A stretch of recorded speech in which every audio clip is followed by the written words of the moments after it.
One of the most fantastic characters of the Southwest was a man who called himself the Baron of Arizona. He claimed an empire larger than the states of Connecticut and Rhode Island combined. Government investigators suspected his claim was fraudulent. It became the job of United States Attorney Matthew Gibbon Reynolds to put together the pieces of the puzzle.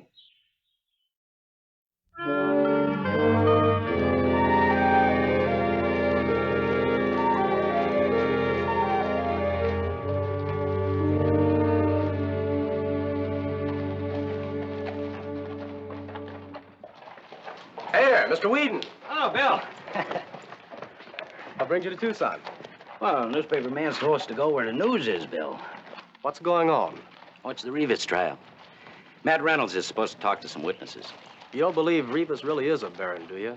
I mean that it's all true? No, but a lot of important people do believe it. His documents have been examined by experts, authentic. Some of them date back to 1748, 1776. I'd sure like to see one. I've done a lot of reading about old type and old printing, and I've seen pictures, but I've never seen the real thing. Well, I'll tell you what. I'll mention it to Matt Reynolds. Could be to let you take a look at him. I'd sure like that, Mr. Whedon.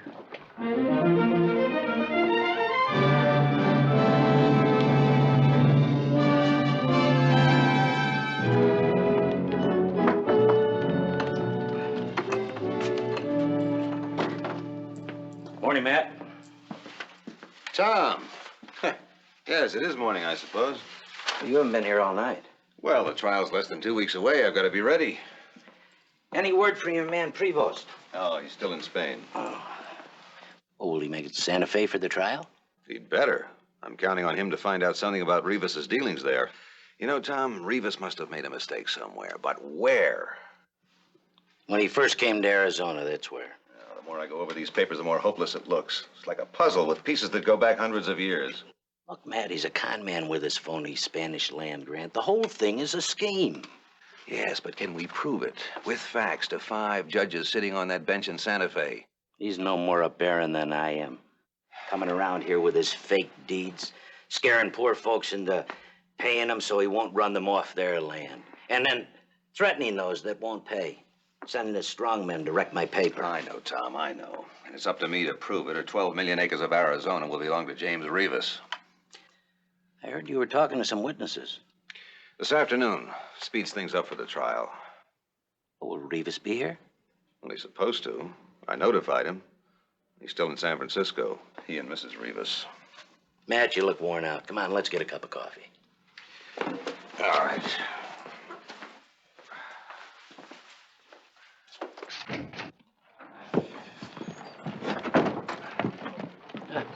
Look over there.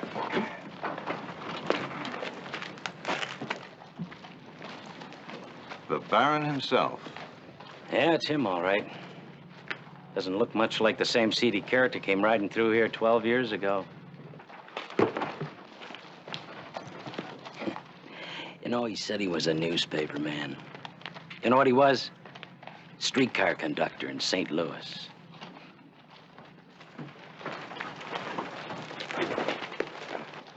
Sophia Loretta Micaela Damaso Rivas, Baroness of Arizona. Or is she? That's part of the puzzle. What is this about a puzzle? Well, James Rivas claims that King Ferdinand VI of Spain gave the land to a Spanish nobleman named Miguel Peralta as a favor for services rendered the crown. He also claims that his wife is the only descendant of Peralta and as such is entitled to this land grant. Now, that raises a couple of interesting questions. First, was there ever such a grant? Second, was there ever such a man as Miguel Peralta? And if so, is Mrs. Rivas the true descendant?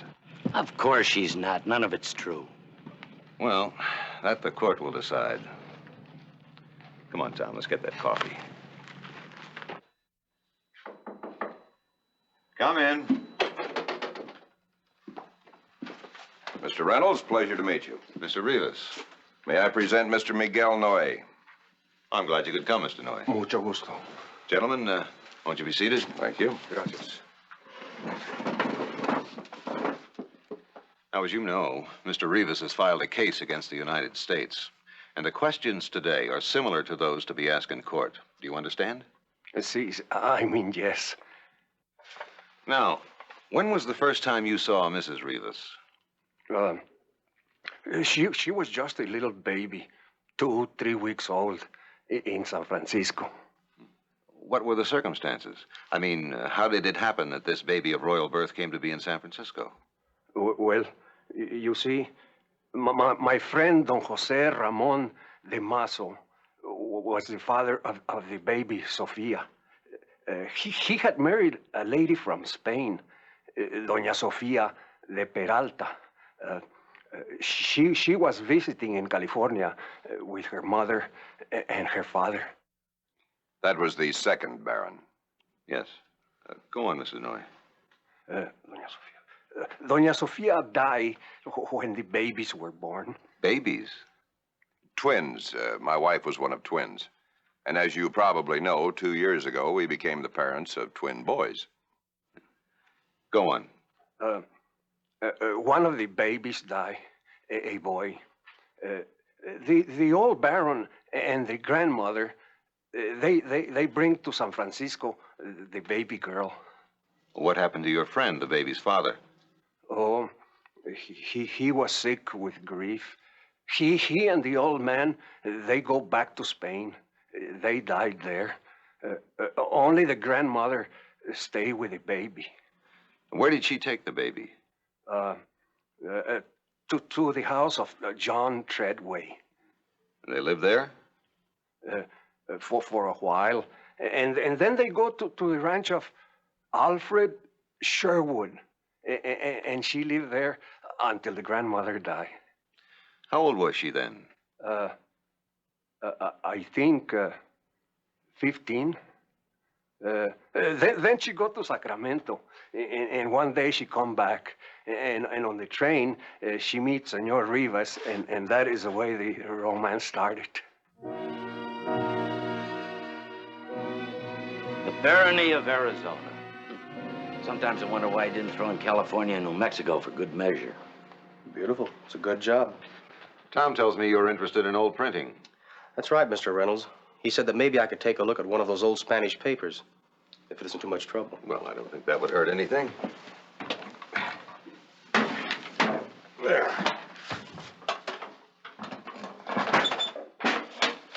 Now then, this is the will of the first Baron. Is it all right if I hold it up? I can't see too well at a distance. That'll be all right. Just be careful.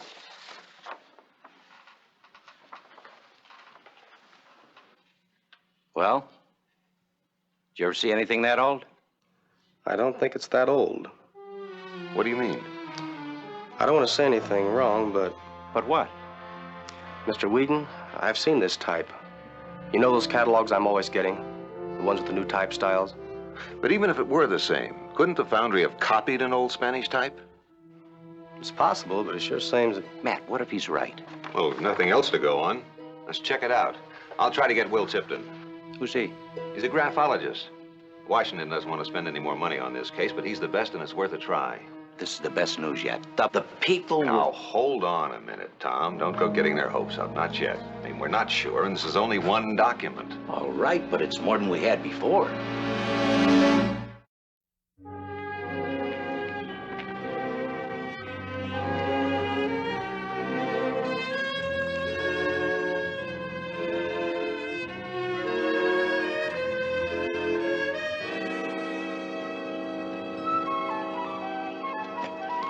Hello, darling. Sorry I was so long. I understand. Children resting? Yes, they wanted to see you, but they fell asleep. It's not good for us to be away so much. They're just babies. Yeah, I know. Well, in a couple of weeks, this trial will be over and we'll be home for good. I'm going to miss you when you go to Santa Fe. Sophia, I'm sorry, but What is it? you'll have to come to Santa Fe to testify. In court? But I can't. My attorney insists. Oh, they'll ask me questions. Just tell them the truth. It's all in the records, the way you've always said. I know it's in the records. They have to hear it from you. Oh, I don't know. All those people staring at me, hating me for taking their land away. You could say it so much better. Why don't they believe you? Because they're fools, all of them. Everything is in order, all the documents. When this trial's over, I'll make them wish they'd settled it years ago. What's this? It was delivered for you.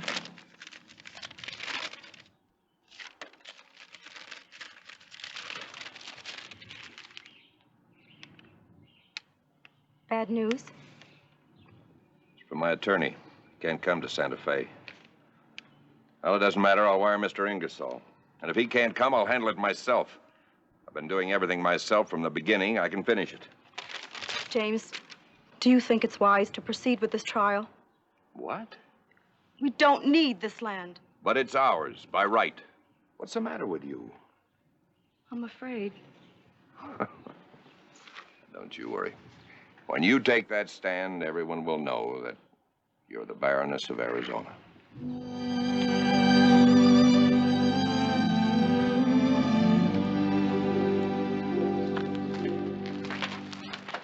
Mr. Tipton, Matt Reynolds. Glad you could come, sir. Got here as soon as I could. Dusty place, Arizona. Well, it has dust, all right, but let me tell you something, sir. Arizona has everything. Sand and stone and dust. Well, that's just part of it. And there's timber, there's great ranching and grazing land, copper, gold, silver, railroads, water. But most important, Mr. Tipton, it's home to hundreds of families who fought for what they have and who now stand to lose everything if Rivas wins this case. Well, Rivas' documents have been examined. I've read the report. They appear to be authentic. Well, that's true. I've looked at documents till I'm sick of the word. Well, so what did you drag me down here for? Well, there's a young man in town who believes one of the documents is printed in a wrong style of type. And I thought you might help us. By what authority does he speak? Well, he's the local printer. This claim has been under investigation for 12 years. And you expect me to make a careful inspection in... When is the trial scheduled? Next week, sir. Impossible. As long as I'm here, I'll take a look.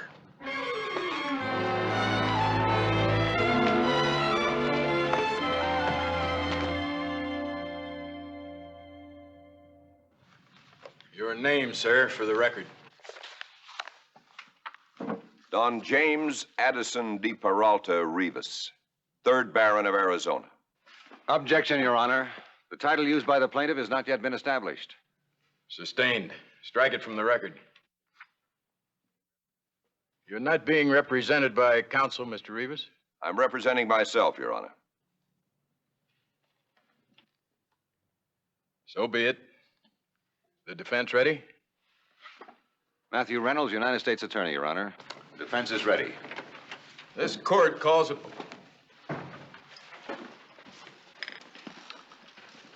Your Honor, I'm sorry to disturb the court.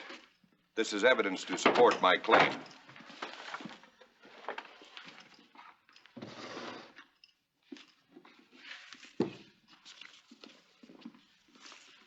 I trust that we can proceed now. This court calls upon the plaintiff.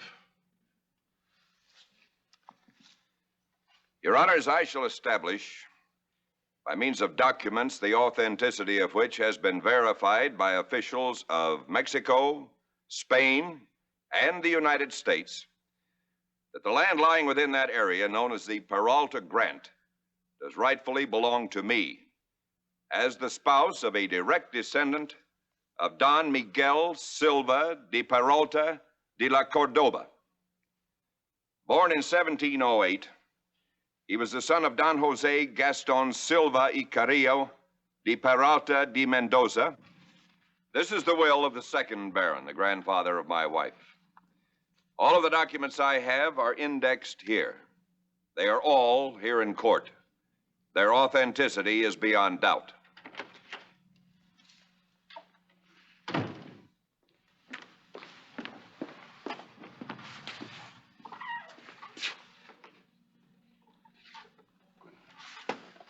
Your Honor, may I request a recess? My associate, Mr. Prevost, has information pertinent to my case. This court is adjourned until 9 o'clock tomorrow morning.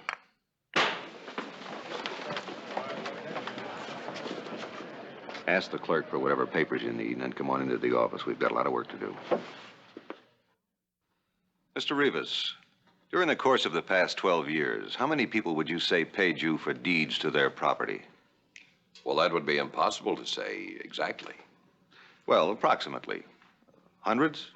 Hundreds, Thousands? perhaps. Was the Southern Pacific Railroad among them?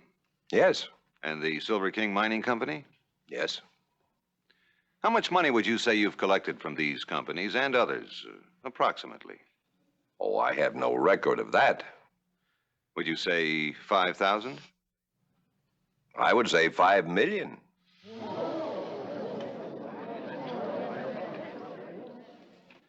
And when you lived with these families in California, what name did you use? Treadway. You never used the name Damaso. No. The first time you ever heard that name was the day you met Mr. Rivas on the train. Yes. Had you ever heard of any inheritance before your meeting with Mr. Rivas? No, I had not. Mrs. Rivas, do you understand Spanish? Why, yes. This document. When Mr. Rivas showed it to you, was it your understanding that it referred to the will of your grandfather? I do not remember. Well, you read it, didn't you? I never taxed my mind to read it. So that you only know what Mr. Rivas told you. You never read it for yourself. That is correct. Well, read it now. Go on, take your time. But I can't. Why not?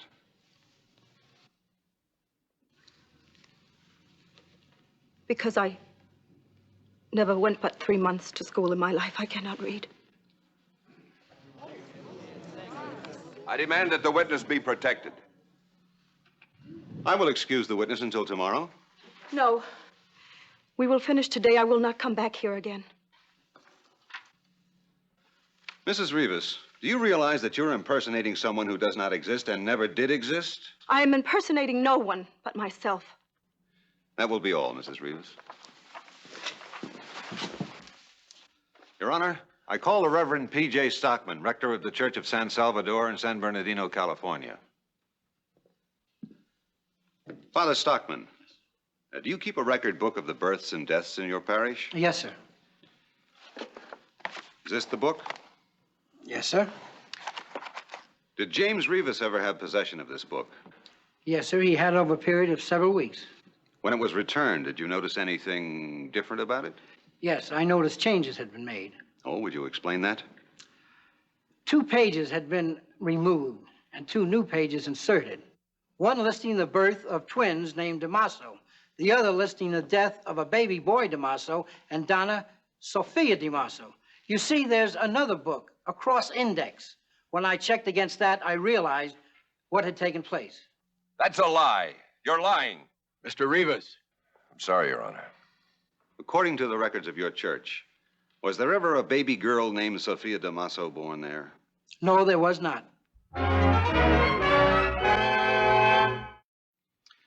Mr. Sherwood, did Mrs. Rivas live in your home as a child?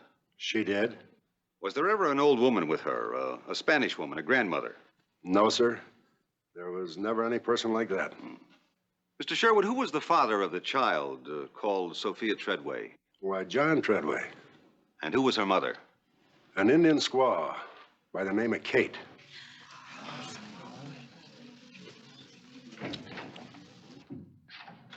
That will be all for now, Mr. Sherwood. Your Honor, I should like to call Mr. Severo Mallet-Prevost.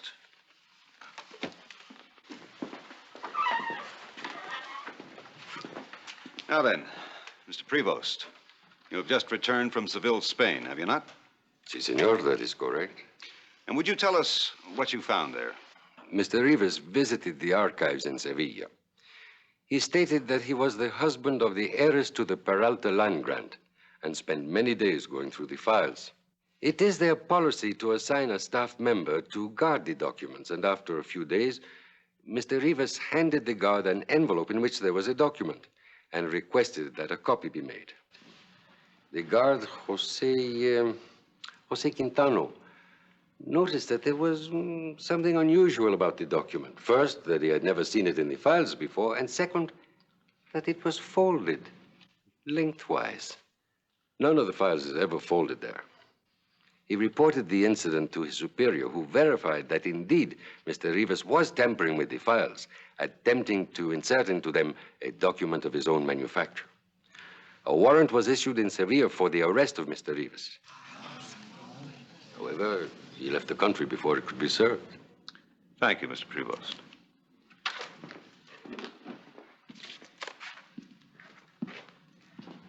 Mr. Quintano told you, I suppose, that he tried to blackmail me. Blackmail?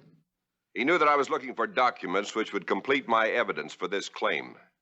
He said he would get them for me if I paid him. His word is worthless. Now, Mr. Tipton, as an expert graphologist, would you say that these documents are indeed authentic? Oh, some are and some are not. Would you explain, please?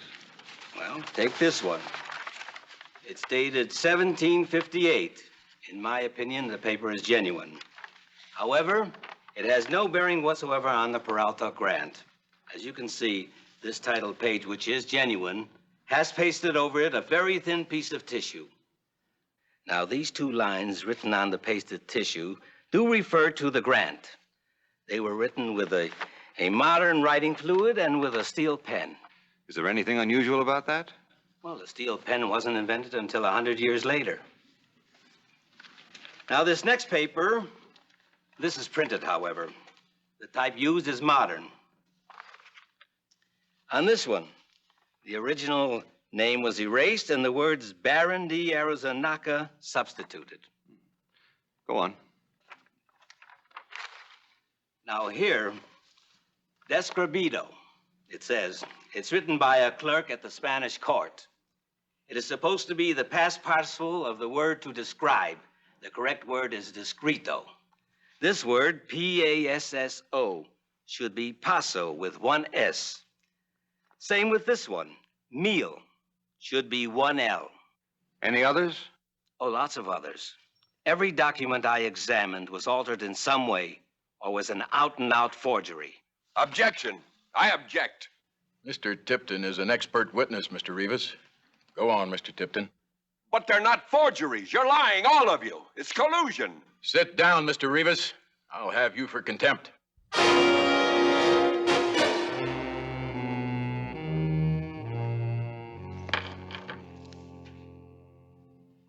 The court finds from the evidence that said Peralta Grant is not entitled to confirmation, that the claim is wholly fictitious and fraudulent.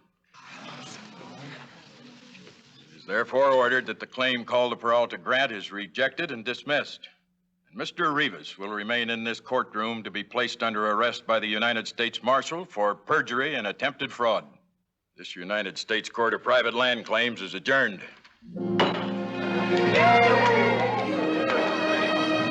Congratulations, Matt.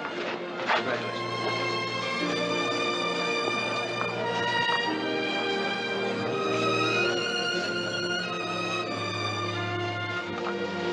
Looks like you put all the pieces of your puzzle together. All except one. We'll never know who she really is. Well, we know who she isn't. And that's enough for the people of Arizona. James Rivas was fined $5,000 and served 2 years in the Santa Fe Penitentiary. He died penniless in 1914. His wife, Sophia, brought up their 2 sons in Denver and died there in 1934, her true identity still a mystery. Next week, another true story from Western history.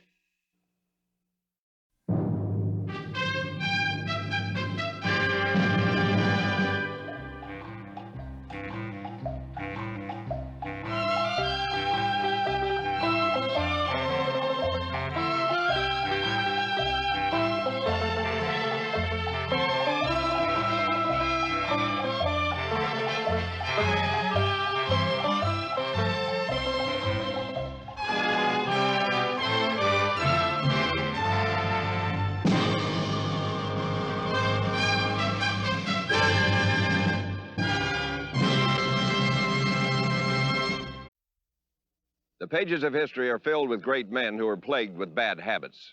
Some hit the bottle too often, others couldn't stay away from the ladies or the gambling tables. But there was one man in northern Montana who became notorious for his tall heart, short temper.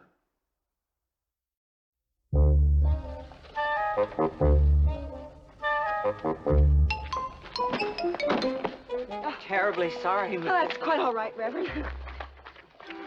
No harm done. Afraid I wasn't looking. That's all right. A wedding gown, perhaps. No, just some table linens for my trousseau. I had my wedding gown sent from St. Louis. Cost $50. By the way, have you seen my engagement ring? Oh, it's lovely. Thank you. Pike Landowski is indeed a lucky man to be getting such a charming woman as you for a wife. Oh, thank you, Reverend. There's nothing like a good, solid woman to settle a man down. I hope you're right, sir. Afternoon, Angela. Hello, John. Oh, Reverend Parker, this is John Wirt, Pike's partner. Oh, and the best man, I believe. She's a mighty courageous woman, Reverend. I've tried to tame Pike Landowski for 20 years. Got the scars to prove it. But I think Angela's going to be able to handle that terrible temper of Pike's. Oh, I've heard many stories about Pike Landowski's temper. All true. A bad temper can be a curse to a man. Pike knows that now. I told him I wouldn't marry him until he promised to control that terrible temper of his. He best keeps from anger who remembers that God is always looking upon him. For anger begins in folly and ends up with... sneaky flim-flammers! I'll learn you two Cowboy highbinders not to cheat Pike Landowski! Amen. But he promised.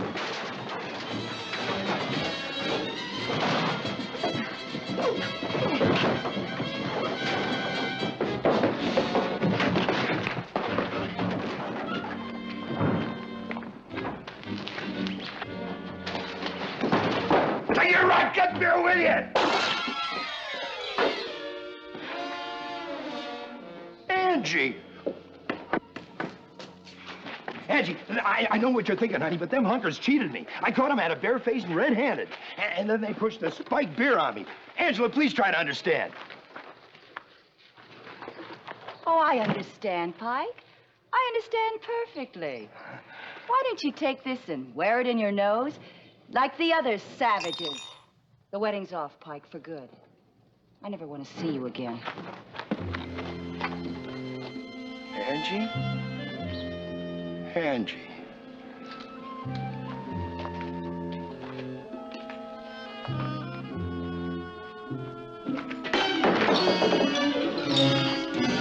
Did it again, huh? She'd call off the wedding. There is nothing on God's green earth that makes a man so deformed, so beastly as does intemperate anger. Don't you go preaching at me with... You are right, Reverend. You are so right. He who can suppress a moment's anger may prevent a day of sorrow. I know all them Bible words, Reverend. I have been preached at by the very best, but I can't help it. I've always had this temper. Ain't that right, John? I can vouch for that. One day, Mr. Landowski, the Almighty will send you a sign as a last warning. If you do not heed his sign, you may end up paying the consequences of your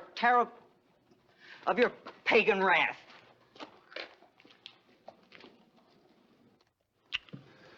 You know how I feel about Angela, John. What am I gonna do? Just let her cool off, Pike. Look, we leave for the mountains tomorrow for a week of trapping. Maybe she'll be all softened up by the time you get back. No. She meant it this time. So help me, John, I am going to change. From this very second, I am not going to lose my temper. Even if somebody insults me or cheats me or someone steps on my sword toe deliberately. I am not going to lose my temper. Oh, you stupid, bone-headed numbskull! Why don't you watch where you're going, you fat, blind, addle-brained bullhorn?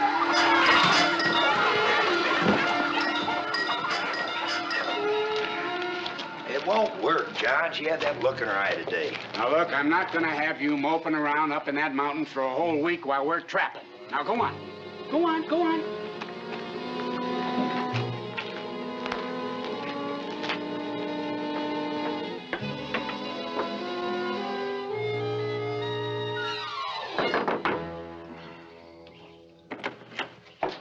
I solemnly promise never to lose I my... told you I never want to see you again, Pike Landowski. You get away from here or I'll scream. Angie, if you don't open that door...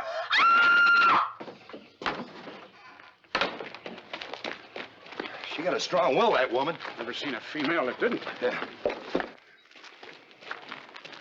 Maybe Angie's right about me. I don't rightly blame any woman for not wanting to hitch up with a rampaging old blunderbuss like me. Don't go running yourself into the ground, Mike. You ain't all bad. Just that madman temper of yours, that's all. What? Otherwise than that, I ain't never met a more decent, honest man than you. Well, that's right nice of you to say that, John. Now, why do you think I've stuck with you these near 20 years, you bull-windy Mustang? You got me wrong, mister! And now put that thing away. Oh.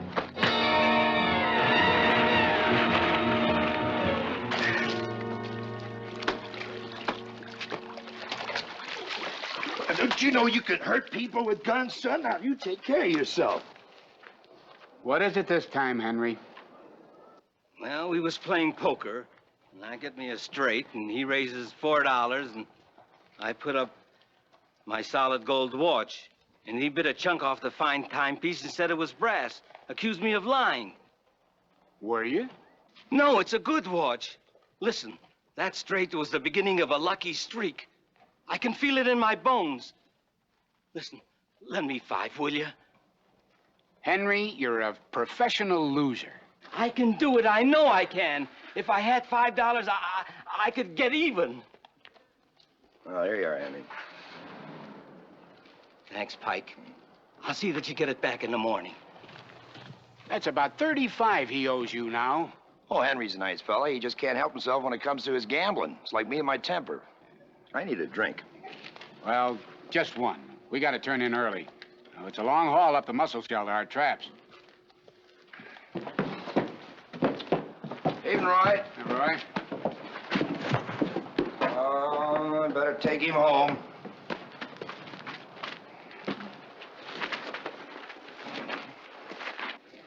His place is more than 10 miles out of town. Why don't you just let him sleep it off? Oh, Miss Cobbenex would be worried. Are you kidding? Oh, he's been liquored up like that for years. Well, just the same, I better take him home. Say, maybe you could talk to Angie for me. Forget about Angie, will you, Pike? There's more than one rabbit in the forest. Not like my Angie. Come on, Roy.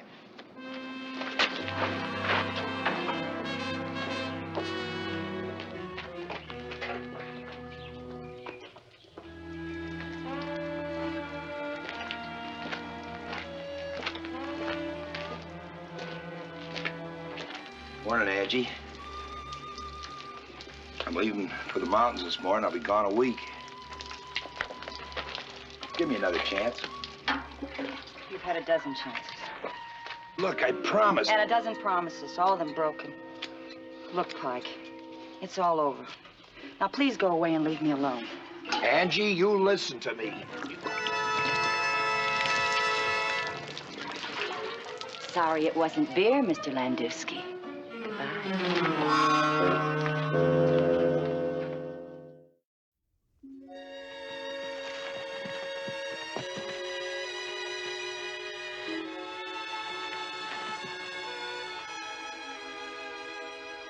Two more, 60 pounds. That's over 100 beaver, Pike. We really hit it this time. We're rich.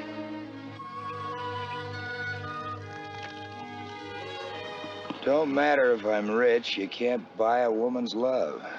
Yeah, depends on the woman. Some of them put themselves on the open market to the highest bidder. Not Angie. She's got pride and respect. Woman a man could be proud of. Yeah, I gotta admit, she's a right honorable female. What am I gonna do without her, John? Soft, shiny hair, and sweet, soft song voice. Those pretty eyes. You ding wally-eyed damn bastard! You... Oh, that thing hurts! Oh, you...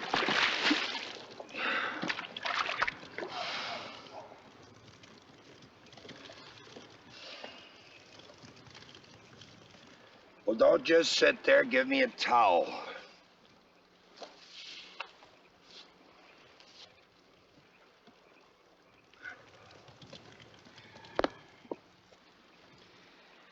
What's wrong with you, Pike? Grown-up man like you acting like some wet-eared kid. I don't know. I've been like this ever since I was a pup. Once when I was about 6 months old, my old man started to pick me up out of the crib. I kicked him in the mouth, knocked out 2 of his front teeth. If my mother hadn't been called Cecilia, I probably wouldn't be like this. Well, what's your mother's name got to do with it? Well, every time my pa would call her name, Cecilia, he'd whistle through that gap where his 2 front teeth used to be. Oh, he'd get like a redneck rooster and just chase the Hades out of me. Do more damage yourself and your friends. How many times I almost split your skull over some trifle. Yeah, always in the same spot, too. It's a damnation. It's a black curse, this temper of mine. All the things it's cost me, friends, money for damages. Now Angie. The only thing that ever meant anything to me in my life. Hey, look at them skins.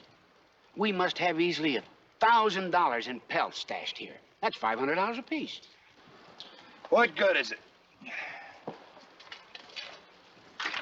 You can pick out a few select skins and have a coat made for Angela. Well, go on. Take your choice. I don't mind. You think it might work? I ain't never seen a woman yet wouldn't spark to a fur coat. She looked beautiful in a fox coat. How about a nice little beaver? Yeah, it might work. It just might work. It just might work. Well, we have to go into town tomorrow for some supplies. Pick out the skins and have the coat made. Here, look at this one. Won't that look great around her pretty little neck? And this one here. Oh, wait till she sees this coat. Hey, John! Yeah, Pike. I got it. What? The fur coat for Angie. So soon? Sure, I paid Thompson $10 extra and he worked straight through on it. Ain't it a beaut? Well, it ought to be. You picked out enough of the best belts to build a teepee. I sure hope it softens up Angie. Well, if it does, you can consider my share of those pelts a wedding present. I'm gonna go see her now. All right, but remember, we're pulling out at dawn tomorrow. We gotta haul the rest of those pelts down before the first snow. And Pike, you behave yourself.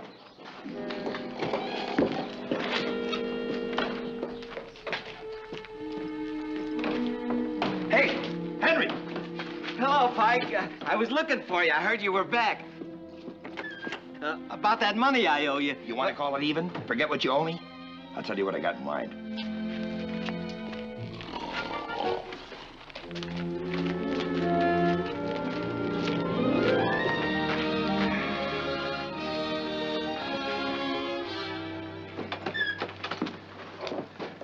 Hello, Angela. Afternoon, Mr. Landowski. You don't know what's happened. Ever since you called out that wedding, I've been like a drowning man going down for the 3rd time. I seem to recall being the one that was almost drowned. But what I mean is my whole life's passing before my eyes. When I think of the terrible things my temper has cost me, jobs and money and friends and most of all, the only woman I ever loved. Oh, Pike, I've heard that all before. No, honey, I mean it. I've really changed. It was the thought of losing you that did it. Oh, I'm sorry, Pike. It's my fault. I guess I wasn't looking where I was going. It's all right, Henry. Perfectly all right.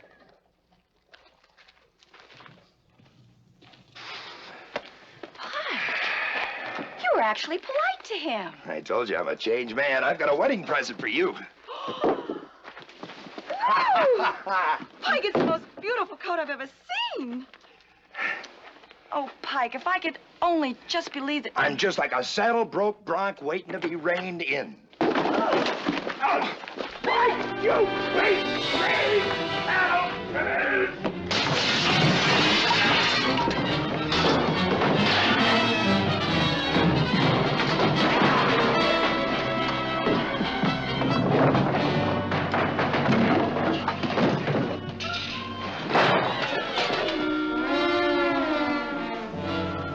Angie.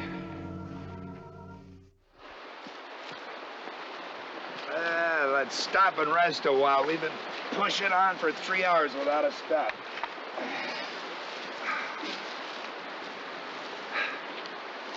Smells like an early winter, wouldn't you say?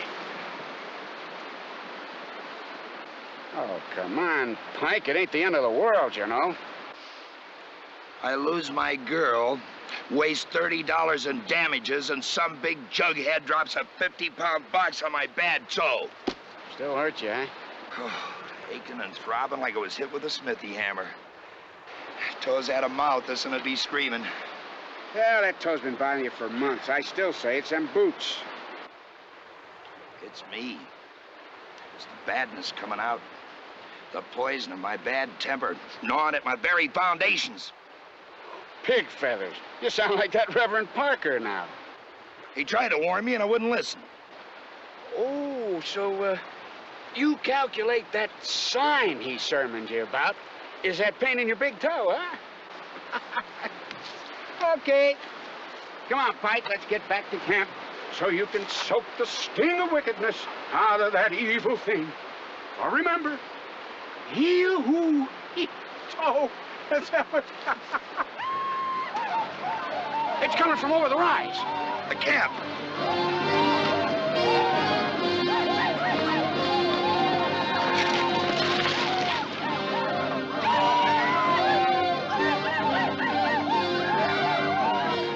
Them dirty, red-skinned banshees of... Shut up! You just shut up! So help me, Pike Landowski, I'll ventilate your windpipe.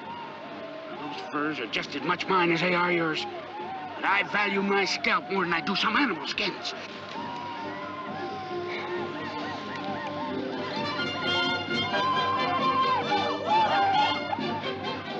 We can't just sit here, John. We wouldn't stand a chance down there. Them Sioux braves would kill us just as soon as we tried anything. We just gotta steal away from here as quiet as we can.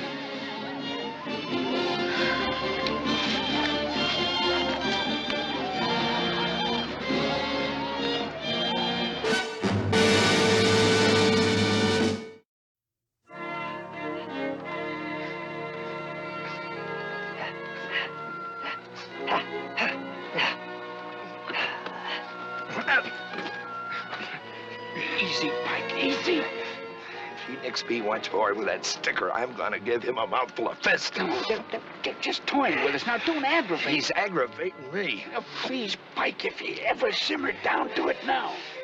I'm trying. Lord knows how I'm trying. Well, maybe when they're through funning with us, they'll let us go. They ain't gonna let us off that easy. Let me, Joe.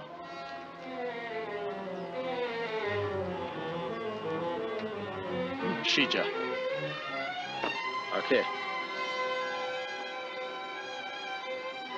Lewaste. Huh? Kiri. Oh. Ata Wokpika. Kiri. Kiri. Akichita. Ate. Hokira. Ichuo. Shunka. Yeah. Washija. Lena. Kaya. Yeah.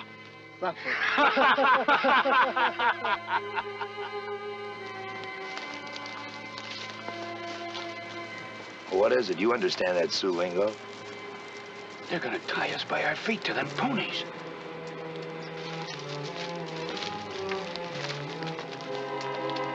Oscar. Washija Korea Joe. Nothing. Let's make a run for it. It's too late. Here they come.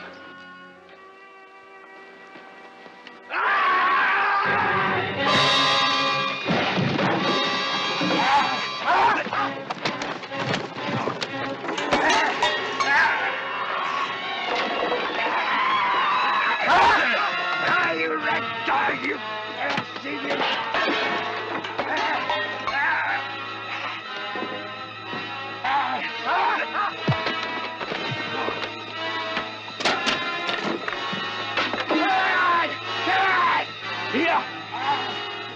Come on, you sleeping redskins! Come on!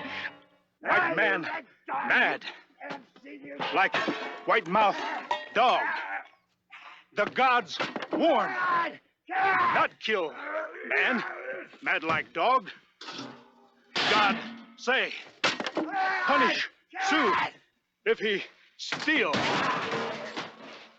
or hurt man. Bite your heads off! I'll tear your arms off! Yeah! Yeah! You! Beat you over the head! Oh, come on. Come on. Come on. Come on. Come on. Come on. Come on.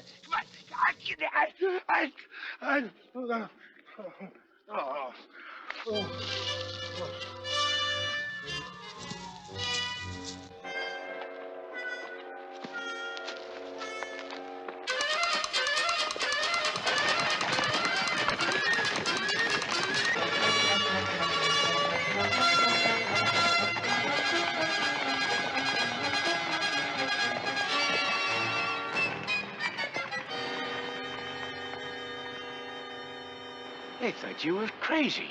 Loco. That temper of yours, Pike, it saved our lives. It's true what the Reverend Parker said. That was the sign. The Almighty has given me a sign. It means the next time... There's never gonna be a next time. No, sir, I mean it. I am never gonna lose my temper. Never.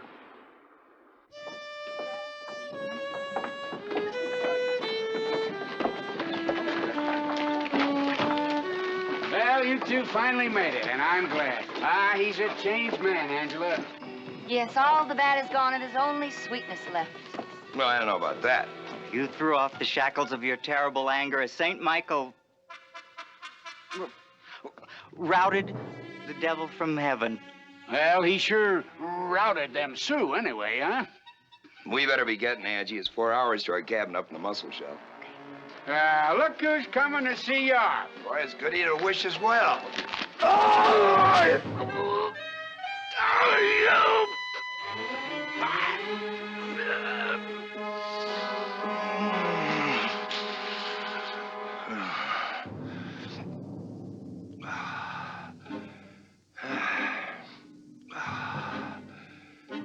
Shall we go, Mrs. Landowski? You're wonderful, Mr. Landowski. Right. Hey!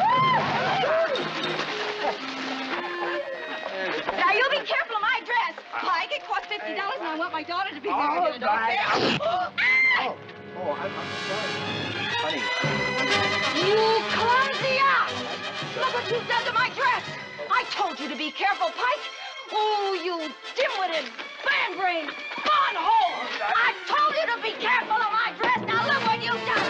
Now our daughter isn't going to have a darn thing to get married in!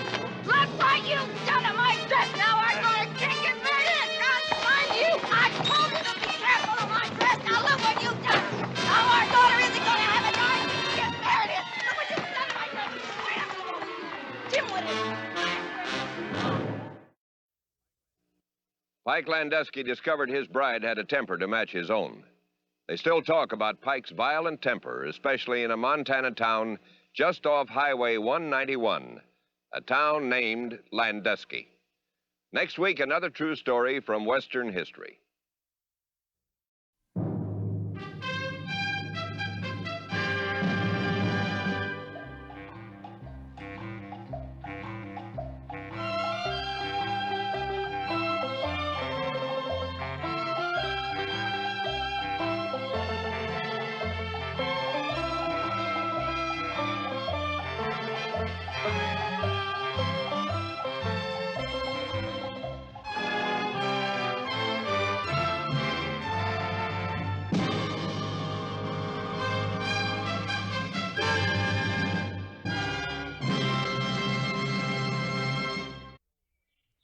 The history of the Old West tantalizes us with stories and legends of lost mines, abandoned bonanzas waiting to share their wealth with those who rediscover them.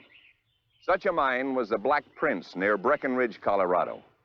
In the 1880s, it was a played-out hole in the ground.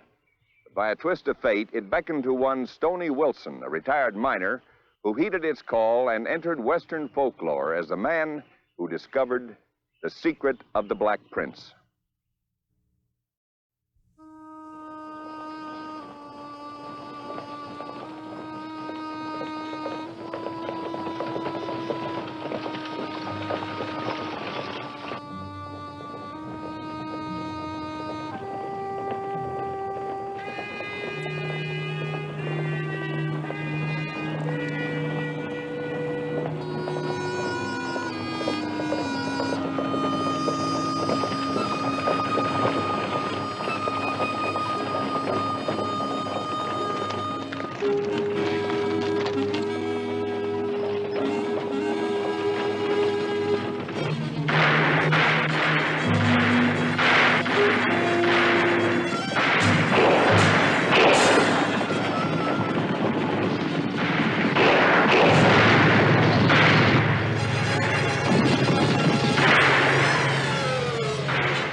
7, 8. Stoney, where's the rest of your pension money? What you gave me is $2 short. Happy birthday, Uni. It's not my birthday. You know that, Stoney. Now, what have you gone and spent $2 on? Open it and see. A brooch. The one I saw in Mr. Overstreet's window. You like it? Oh, I do, Stoney. But you know we can't afford luxuries like that. Not when I'm trying so hard to put a few dollars aside. How much you got in there? Never you mind, Stoney Wilson. Couple of hundred, maybe? Maybe, but it's not for the likes of you. Oh, Uni. Everything will be all right. You'll see.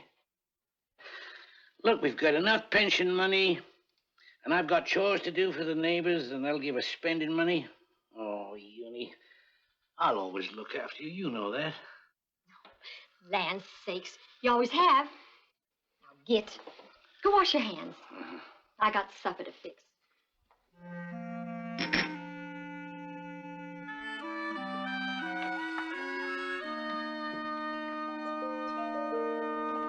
Come on, sign this dang thing. Isn't that the preacher's harness you're fixing? Uh-huh. Then mind his words. Strong words don't make for easy chores.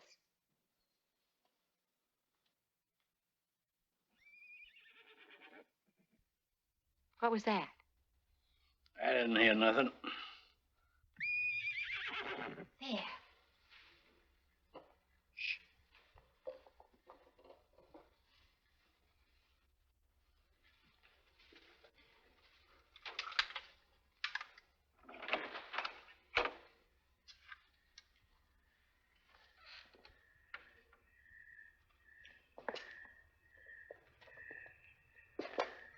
Who's out there?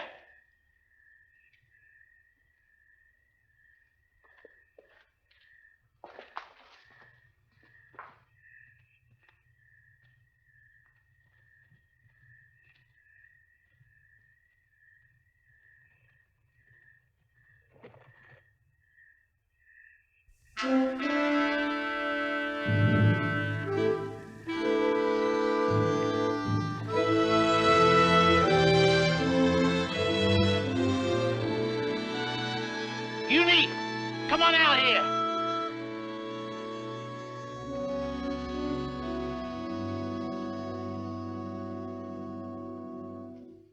Will he be all right, Stoney? Well, we done all we can, but he's hurt real bad. Think you ought to fetch Doc Lubach? Probably. But I can't leave you, Uni. Whoever shot at him might come back to finish him. No. I'll go tomorrow. If he's still alive. Poor man. Now, Uni, just go get some sleep. I'll sit up with him.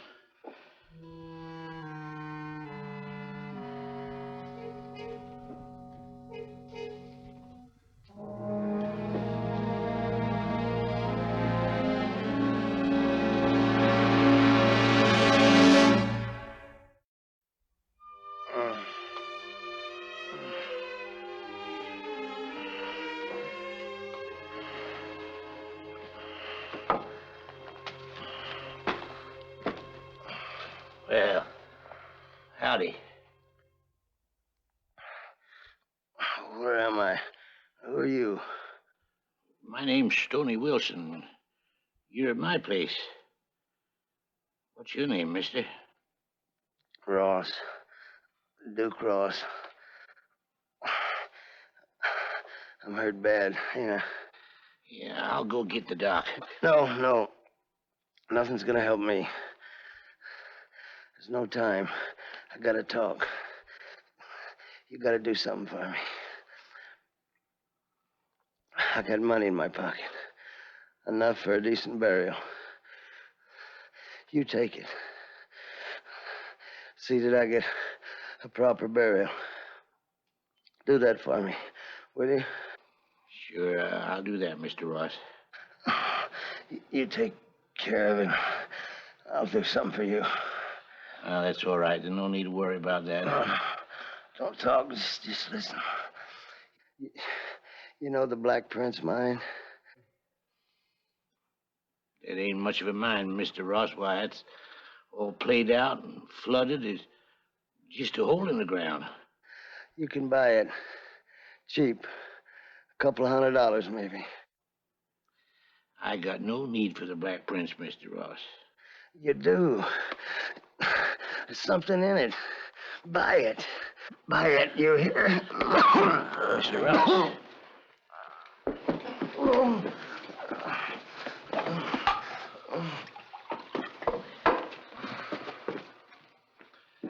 Mr. Ross. Mr. Ross. Mr. Ross. Is he dead, Stoney?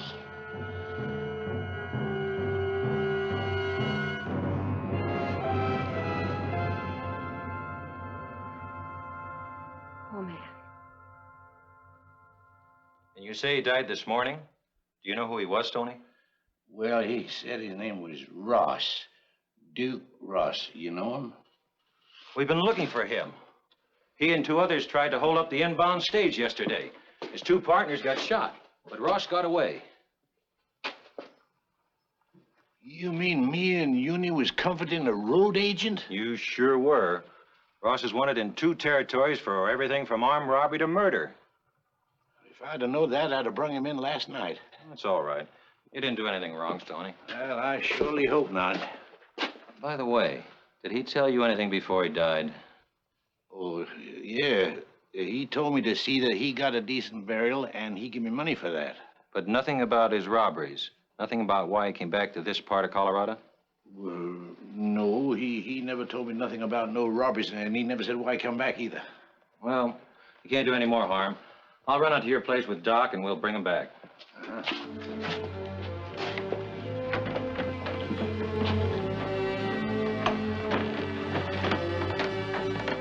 I'm much obliged for your help, Stoney. You're a good citizen.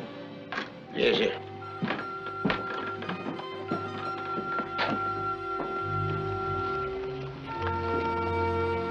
I told him what he asked, Isabel. The rest of it don't make no sense, so why bother him with it? Huh?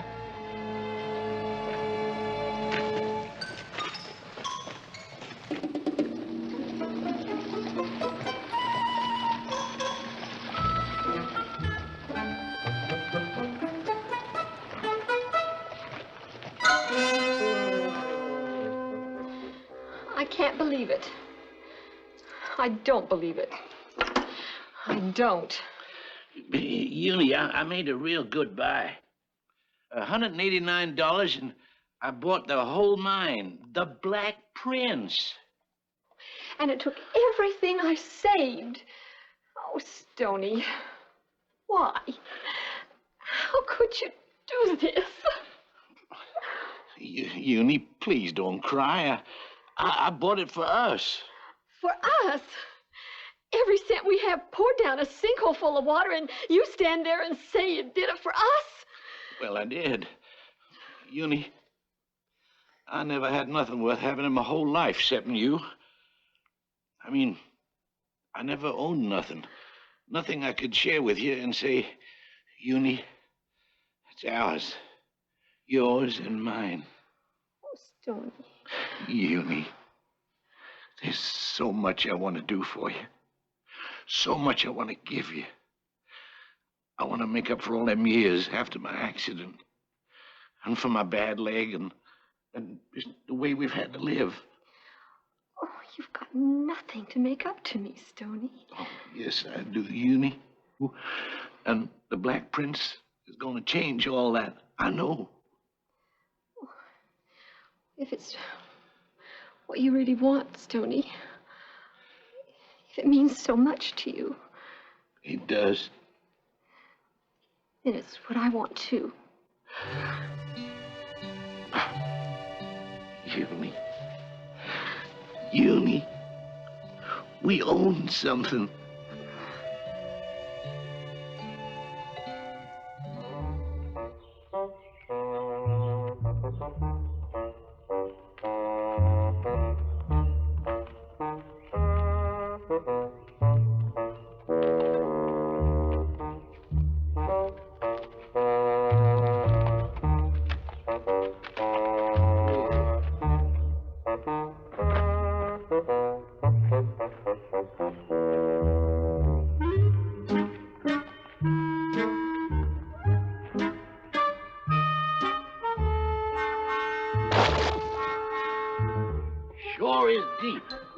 What are you trying to do, Stoney? Fall in? Jim Bergman, what in tarnation brings you over here? You crazy old coot. We heard over at the Lucky Lady that you were trying to buy this old no-good hole in the ground. I came over to talk you out of it. Well, you're too late. I bought it. She's all mine. You can't open up this mine by yourself. What are you going to use for men and equipment? Well, I don't know, but if a fellow wants something bad enough, he'll think of a way.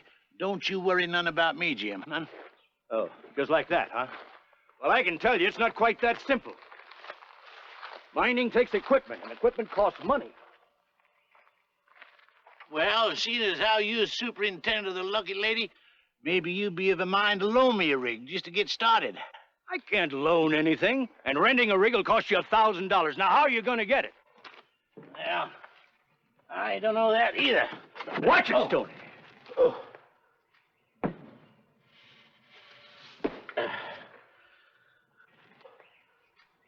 If I sit out here long enough, I'll figure a way. You're mighty fretful, ain't you, Jim? You know, sometimes I think you need watching just like a kid. Come on.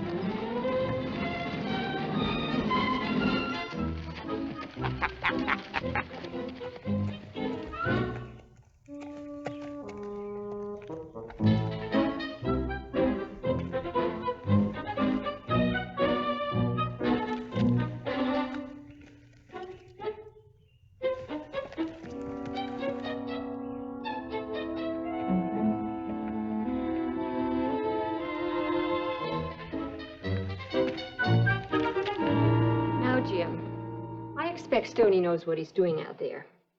Like he says, you're a mite fretful. Eunice, if he weren't a friend of mine, I wouldn't be here. I'm worried about him. Out there every day all alone, eating a sandwich and dreaming some dang fool daydream. That dream is all he's got. He wants to stay out there with it. Neither of us has the right to tell him he can't. All right, Eunice, all right. But I'm still going to keep an eye on him. Thanks, Jim. Oh, while you're at it, will you take him his lunch? He went off without it this morning.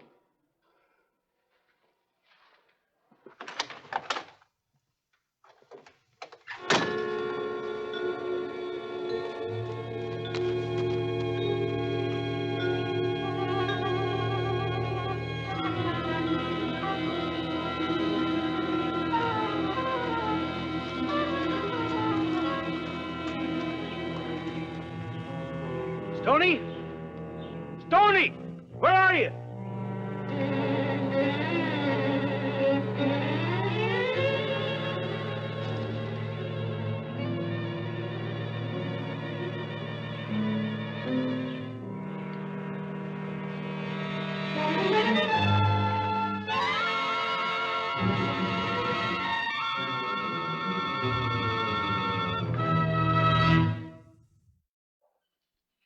His derby and Isabel are all I found.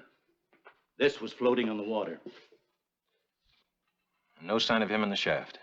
None. There's 80 feet of water in that mine. I had trouble fishing this out. You think Stoney's still down at the bottom? Must be. Well, I'd better break the news to Eunice. Want me to go with you? No, I'll tell her. It's part of my job. I'll take Isabel back, too. You round up a bunch of your men and get him out to the Black Prince. We've got to figure a way to get his body out of there.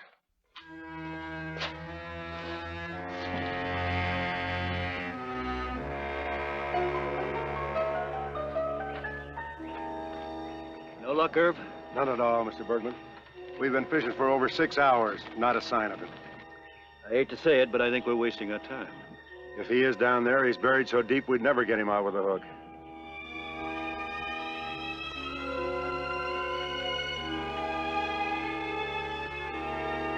All right, men, that's enough. We've done all we can.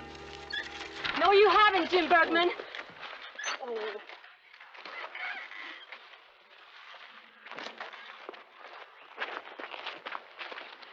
I'm sorry, Eunice. We did everything we could for Stoney. You've got to get him out of there. So I can bury him proper. But How? Drain the shaft. You've got all the equipment you need over at the Lucky Lady. You can pump the water out. Mr. Bergman, it'll cost a couple of $1,000s to get a crew and that equipment over here. But you were his friend, Jim. You said so yourself. All right, we'll get him out. Thanks, Jim.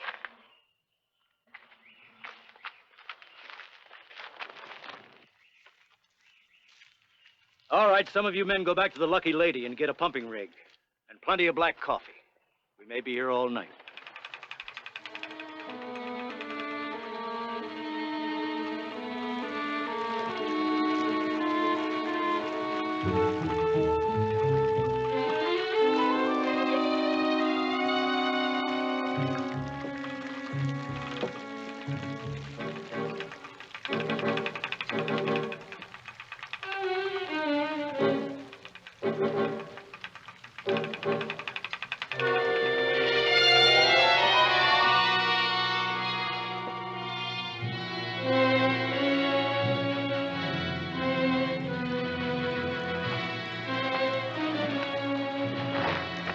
Well,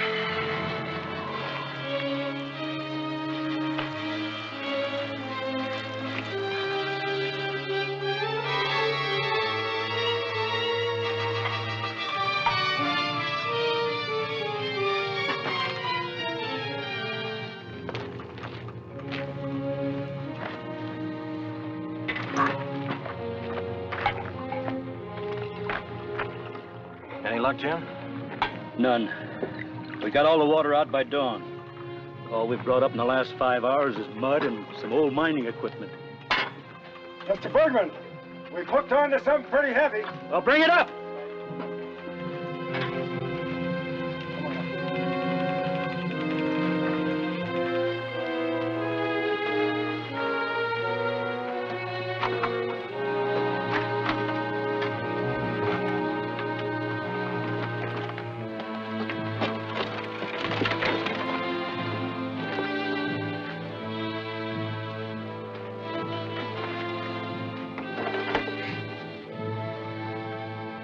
Well, I can't put it off any longer. I'd better go back and tell Eunice. That there box is mine. Stoney, we thought you drowned. Well, I ain't. But you and Jason sure upset Uni telling her I was. Why, that poor soul near had a spell when I walked in. Well, if you weren't drowned, where you been hiding out? I ain't been hiding out. I went on up to the hills, man, see if I could borrow me a rig, like the one you said I couldn't borrow.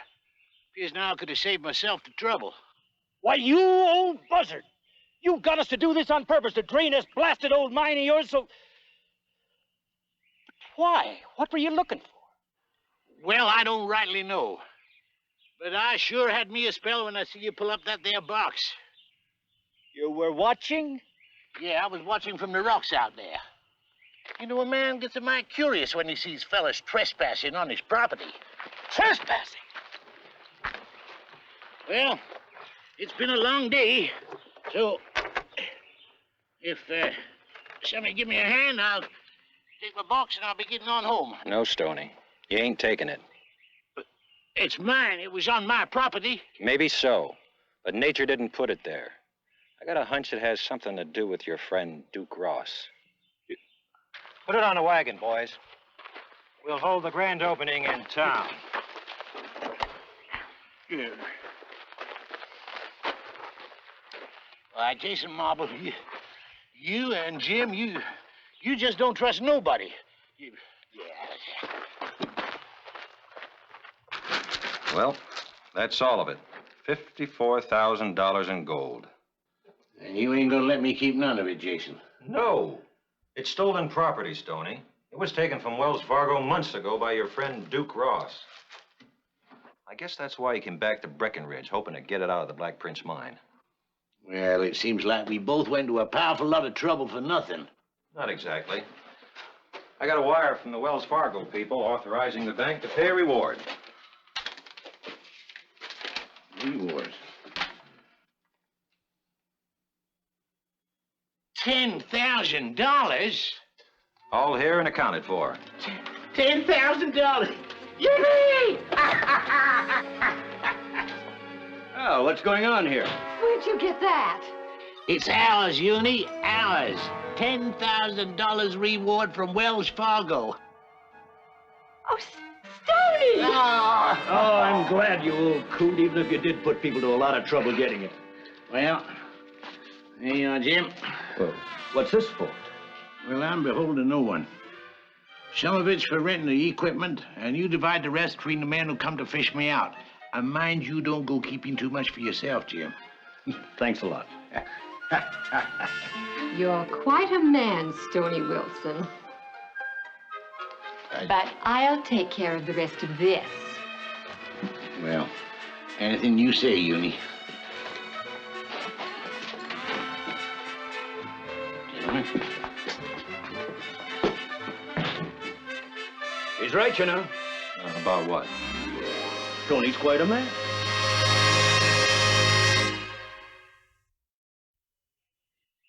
And that was the amazing story of Stoney Wilson and his lost bonanza. He invested his reward money wisely, enabling him to live comfortably for the rest of his life. Among his pleasures during those years were occasional visits to the Black Prince mine, the worthless holding which had made it all possible. Be with us next week for another story from Western history.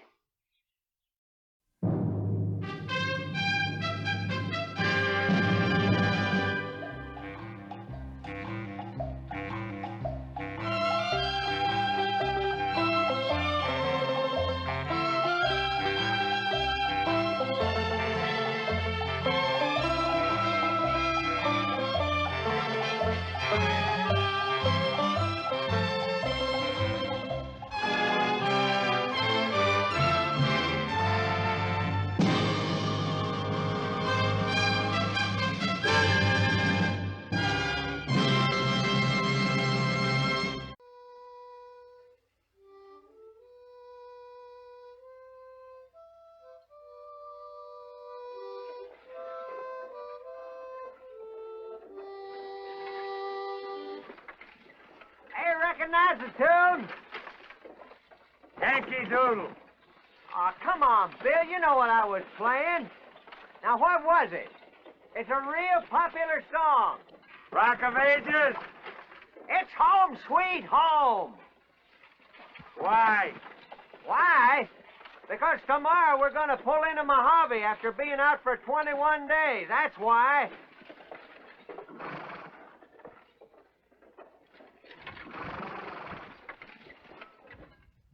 Man, Mojave. The end of the line. Cold beer, hot bath, and a month's pay. Yeah. 24 hours or I won't have to listen to that stinking harmonica. You don't like my music? One day it'll drive me to murder. Murder? Yeah, you wake up someday with your head bashed in with a wheel spoke or a shovel or something. Well, that ain't too funny. There was a driver who did that to a swamper once. Once is all it takes. Ah, come on, Dave. What's the matter with you? You been out too long? Everybody knows we're as good friends as they come. Sure.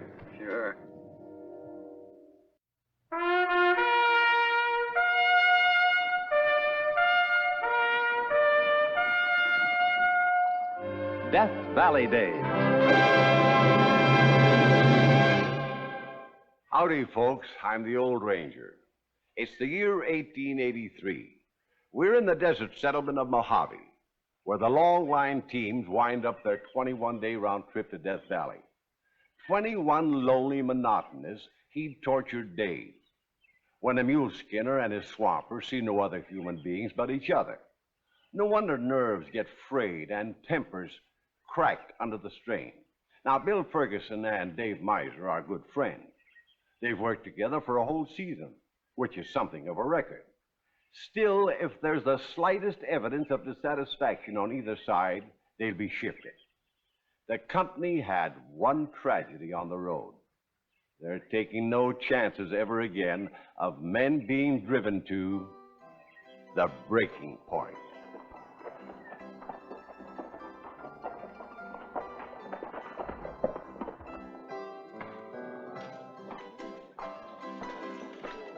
Here, Now, what's the big news? Well, how would you like to toss all of this over and start living like a lady? You've been singing the same tune for months, Shad. Why don't you give up? I've been stringing you along, huh? But take a look at that. What's it say? It says the ore from the Golden Venus assays $300 a ton. And you own it all?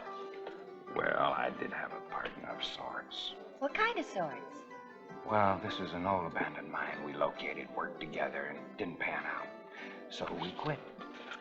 Then you went back and made this strike, huh? On your own? Oh, now you're smarter than you look. Then what claim has this other guy got? Well, you see, the mine's recorded in both our names. Oh, but he don't know it. Well, I ain't seen him in over a year. Maybe he's dead. No such luck. Dave Miser's the type that... Dave Miser? You know it? He swamps on one of the big teams. In and out of here all the time. In fact, they're due back today. Ain't that a coincidence? That's why I'm here. Well, just make sure you don't open up about this strike in front of him. You understand? You want to buy him out, huh? Me? Bye? You ain't planning to kill the guy. Fool. I didn't say nothing about killing. I ain't no murderer. But accidents do happen on long-line teams. How to know? Because I used to be a swamper once myself. And if the weather on the desert stays up over 110, it's a lot more likely that that accident will happen. I think the team's in.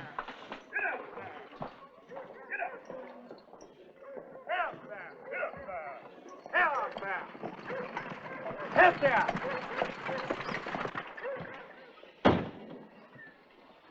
I'll take us in. Yeah. Be along as soon as I shake some of this dust.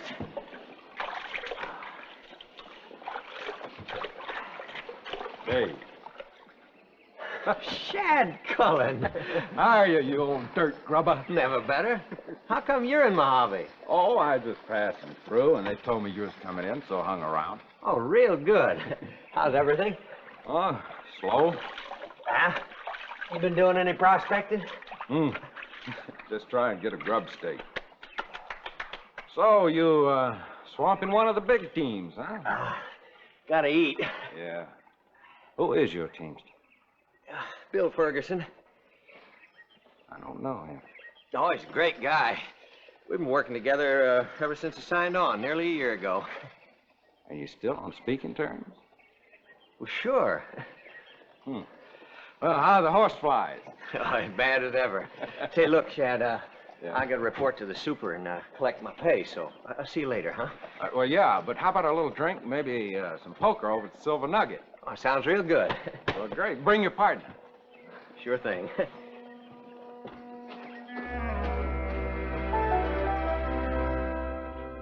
Think you can make another trip? Sure. Together? Well, naturally. We just told you. Just want to be sure. Another one of our outfits arrived here last week. When they left, the two men were the best of friends. When they got back, the two of them were all banged up. You want to know why? The swamper just couldn't stand the way the teamster wore his hat. Gets that edgy. There's your money. Thanks. Don't lose it all at poker, huh? Well, I don't know about my partner here, but I'm figuring on doubling mine. Hey, come to think of it, I don't think I like the way you're wearing your hat. Hey! Takes a lot of courage braving the heat in Death Valley. Oh, that ain't nothing if you got the right kind of partner. You keep the change. Thanks.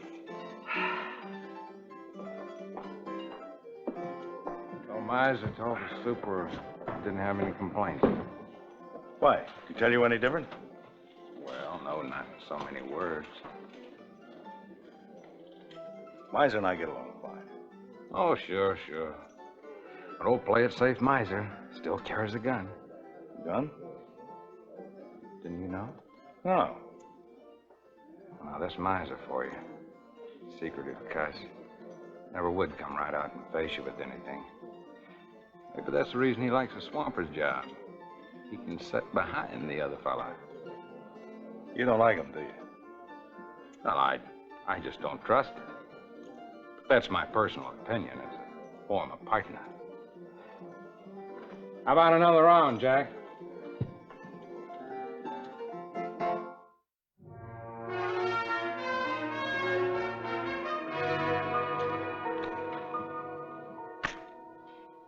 Calling, Dave? Yeah, I'm calling. I phone. 3 Jack. I swear, the luck you have tonight, you can read the backs of them cards. Must be my night.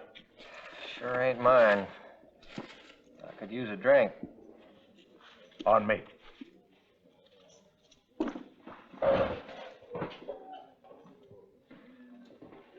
that's quite a haul you made there tonight. Yeah. Don't press your luck. Don't worry. I'm through.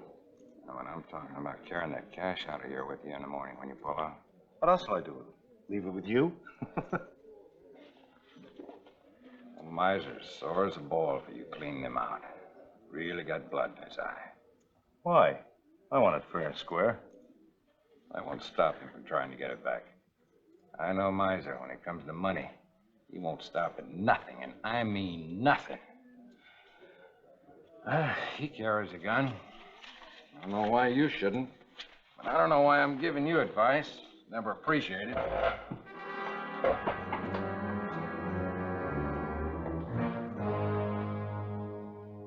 I still don't get it. How could you make Ferguson cheat? I didn't. I cheated for him, saw to it that he won. Then you lost money, too. I dropped in the bucket. Well, whatever you got in mind, there isn't much time. You know, they're rolling out of here in the morning. I know. And while I see him off, you're going to leave Ferguson this little present. I don't get it. You will when I own the Golden Venus all to myself.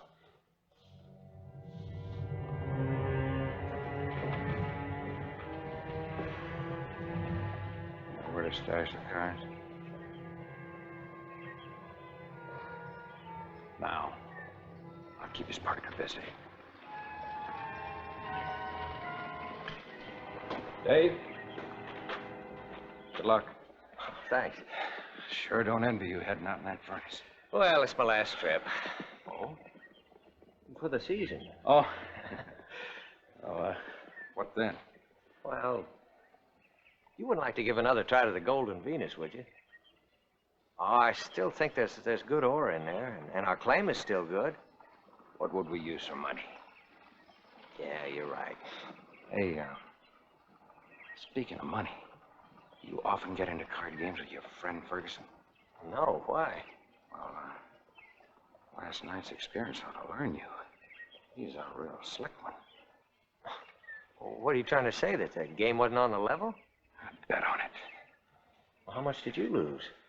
Oh, not enough to fill a pig's ear, but you, a whole month's pay. Well, Bill wouldn't cheat me. He's my friend, a good friend. Oh. Wouldn't he? Oh, well, what's that? One of them jacks cleaned you out. There's some mighty peculiar markings on the back.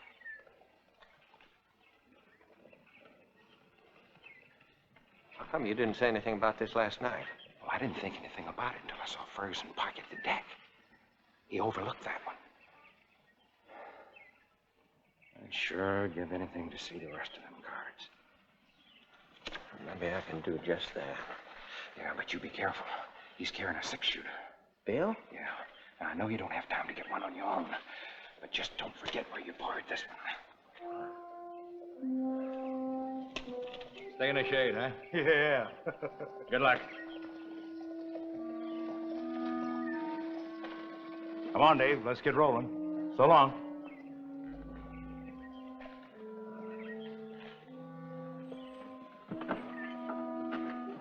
So long. Turn around, mules. Turn around. Hey up, mules. Ah! Get up. Get up. Whichever way. It don't matter. One of them gets killed, That makes the other one a murderer. He gets hung.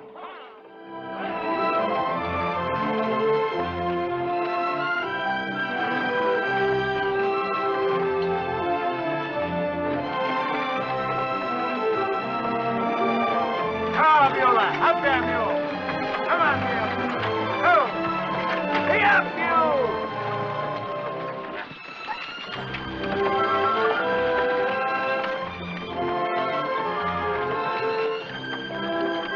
Get up! Ah, there, Beulah! Now! Well!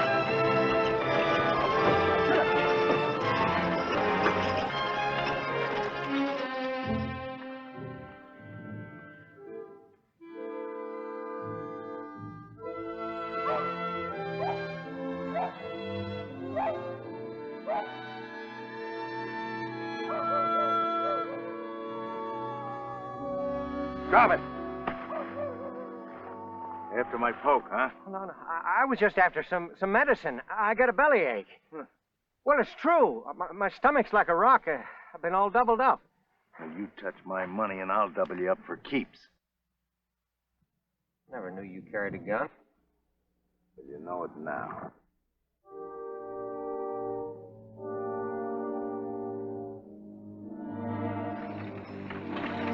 Get up! Hey up, you!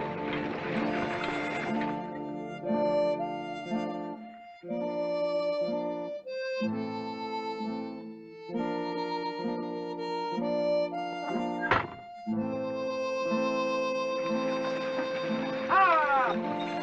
Get up! Ah! Get up!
Dave, give me a hand here, will you?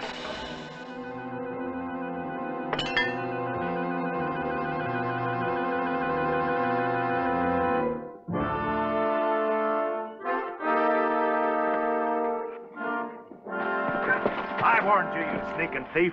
All right. I know you were cheating me. Cheat? Yeah, but I wasn't going to do nothing about it. I'm just going to quit playing with you, that's all. Now, there's no need to get rough. Now, you listen to me, No, Dave. you stay where you are. Don't come no closer with that hammer. I don't know what you think you're getting at with that cheating talk, and I ain't aiming to hurt you. No, you're just fixing to kill me, that's all. Dave! Dave! Dave!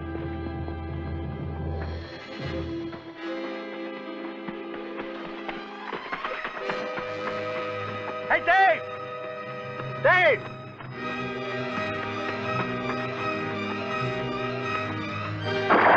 Dave, you're going loco!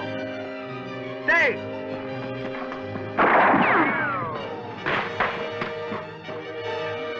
Dave!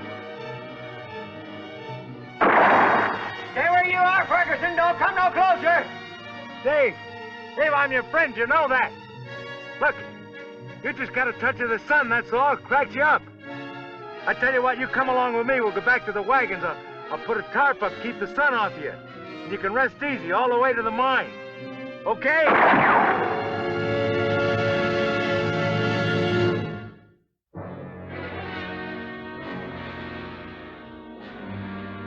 Dave! You can't stay holed up in there forever. I'm not moving out of here. You'll die in there. It's better than dying out there. I'm staying put. Dave, I can't wait no longer. I gotta get back to the team. We've lost a day already. They'll be worried about us at the mine. I ain't keeping you. Just get. The mine, Dave, the mine. The end of the line. Running water, cold beer. Home sweet home, Dave. You can play that harmonica all you want. All right. If that's the way you want it, you can stay in there and die. If that's what you'll do, you'll die of thirst. The nearest water is 50 miles away at Granite Wells. You think on that, Dave. Think on it before you decide. Dave, for the last time.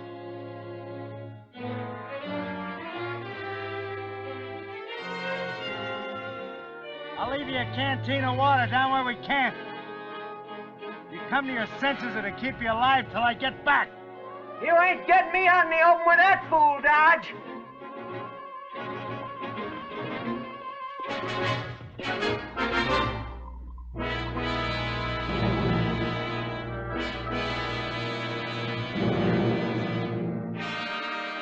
Dave!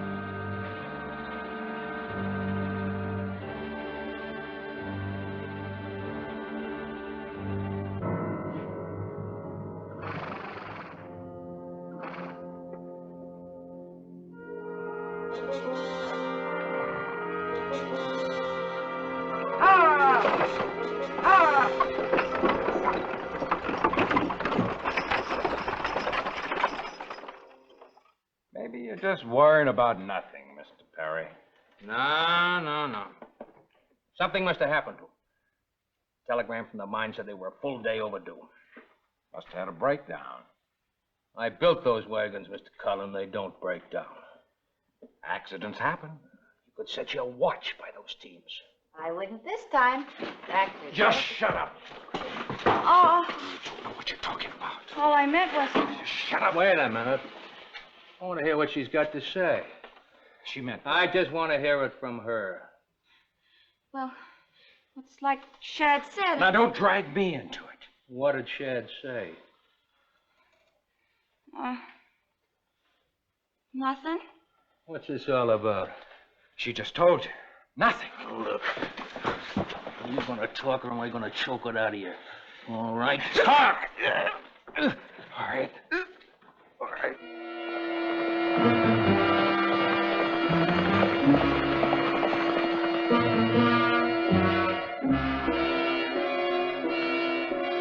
Ferguson! I know you're out there!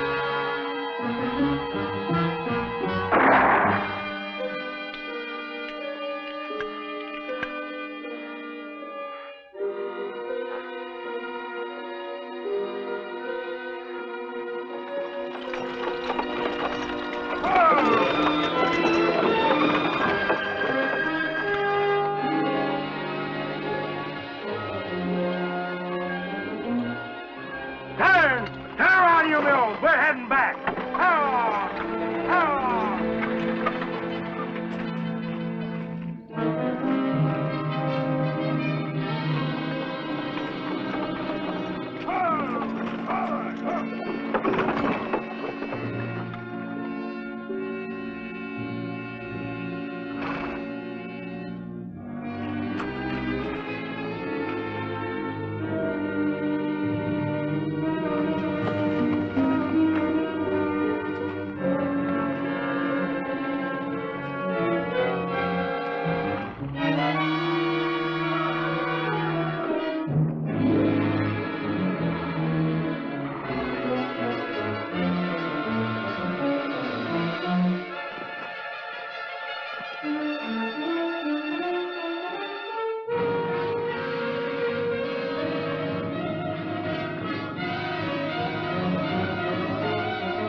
Hey, you stay where you are.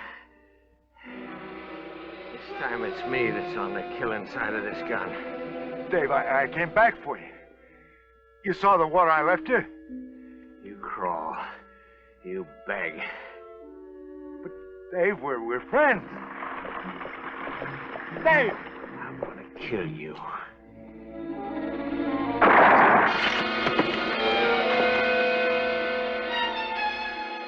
You realize that when you went back for him, you ran a good chance of getting yourself killed.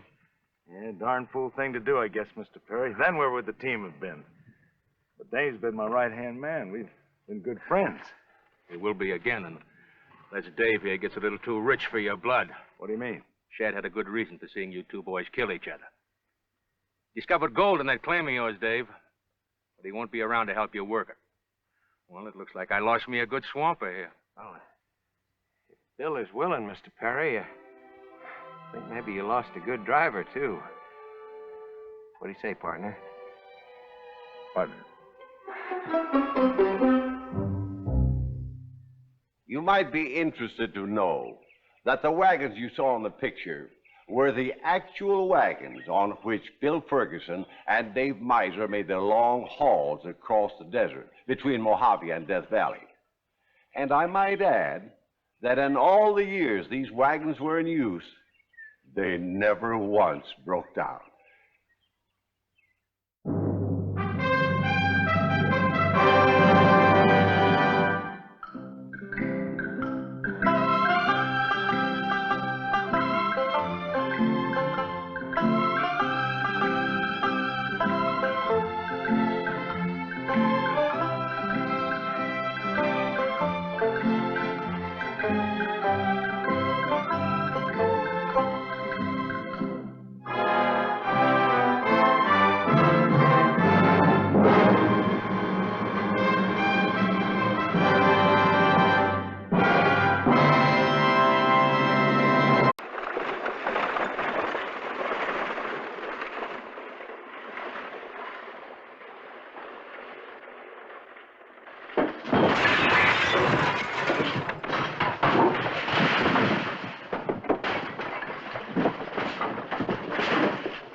What's going on here?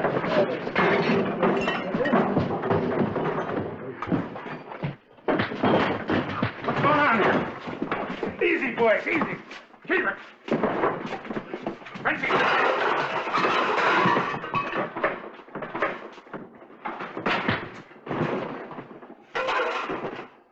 Hold it! Both of you. Ah, leave him be, Marshal. The judge is right. This is a matter of honor. Honor? You don't even know the meaning of the word. You French.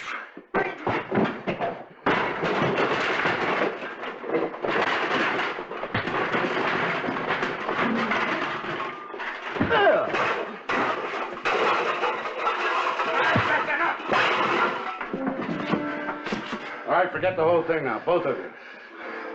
I'm willing, but I'm not so sure about him. And don't you be either. Oh, Frenchie's okay. He doesn't seem like the kind to carry a grudge. Yeah. He killed a man once. And I don't think it is out of love.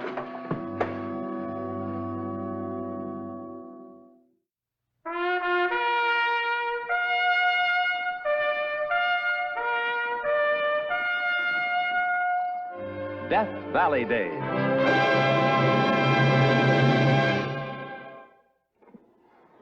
Howdy, folks. I'm the Old Ranger. In Central California, near Sacramento, is a town called Placerville. During the gold mining days, it was known as Hangtown. It became well known because they used hanging as a cure for every crime in the book. But Placerville is also famous for a very special dish, a recipe with a dash of murder to this day known as the Hangtown Fry. Let her go.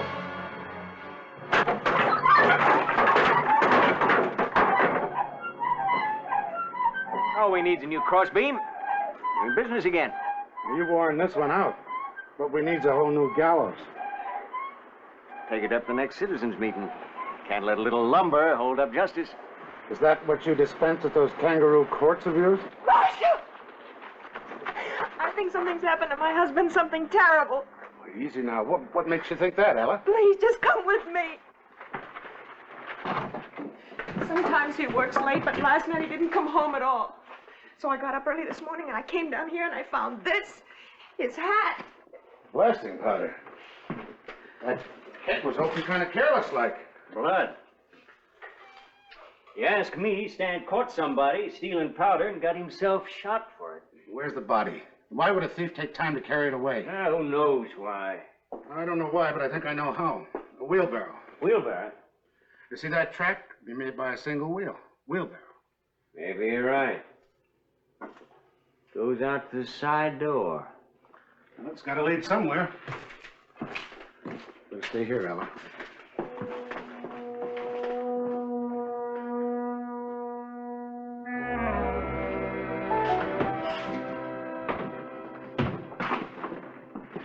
I'm sorry, Ella, but the track did lead somewhere. To the abandoned mine shaft north of town. You found Stan in there? No, the shaft was filled with tons of rocks. That's what they use the blasting powder for. Hide the evidence. Ella, who would want to kill him?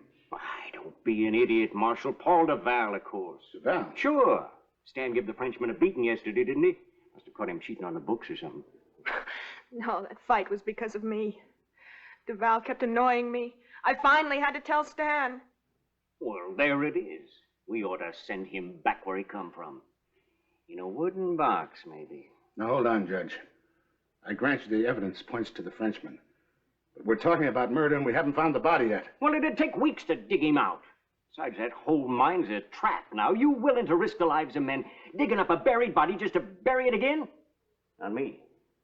You better take him in, Marshal, or there'll be lots worse happening to him.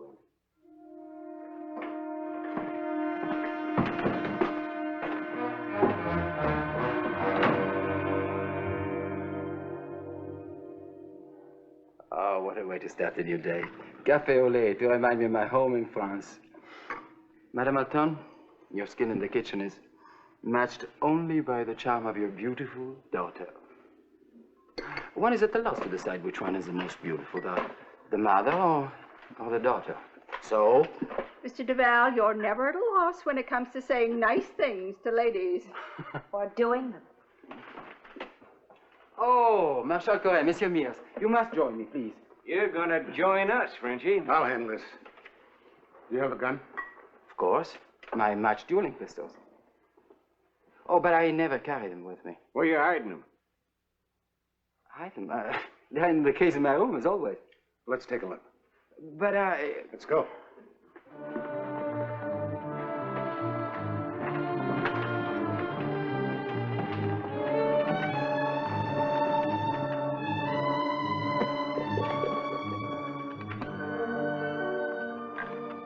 Oh, pretty fancy. They've been in my family for many years. Still like new, huh? Of course, they're never used. Now, this one was.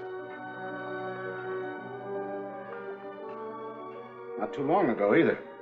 Maybe last night? But I don't understand. And what do they mean? I don't know myself. What do you mean? I'm afraid, Anne, I'm going to have to put him under arrest. For the murder of Stan Keever.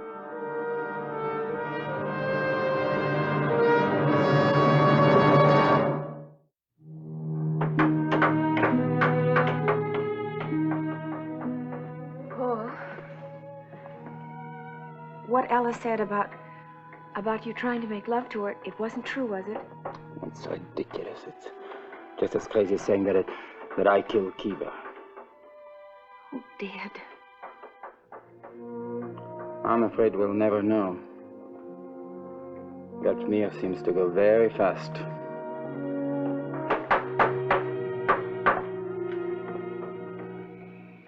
If we just had a little bit more time, I'd find out myself.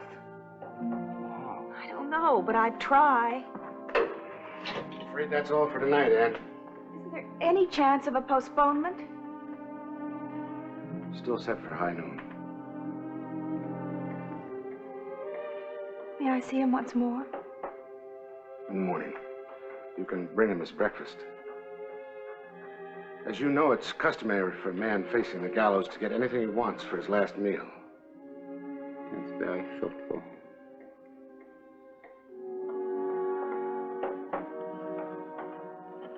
Anything? It ain't much, considering a man's about to die. Anything at all? Yeah. Ham, steak, venison, even champagne. Is that your promise? That's my promise. Even if I order a dish made with eggs that cost $1 each? Price don't matter.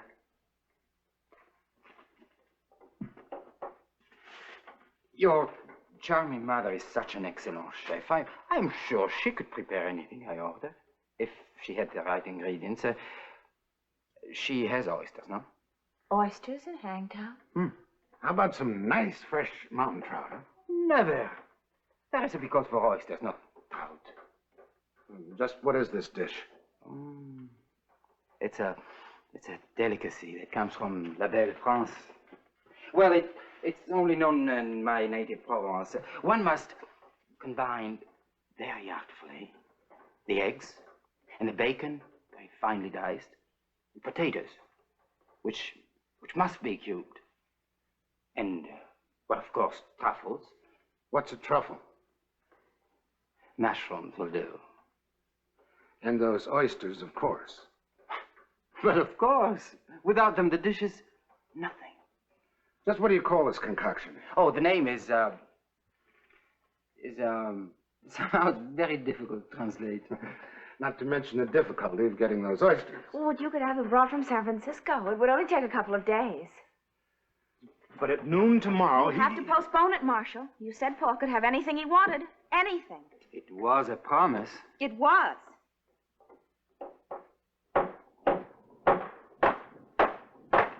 Yes, I guess it was a promise. That's the way it's going to be.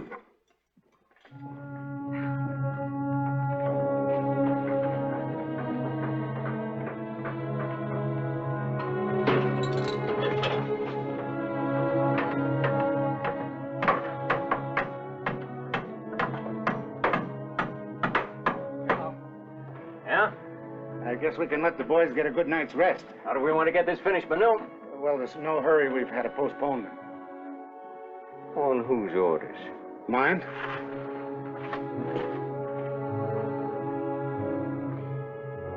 Keep right at it, men.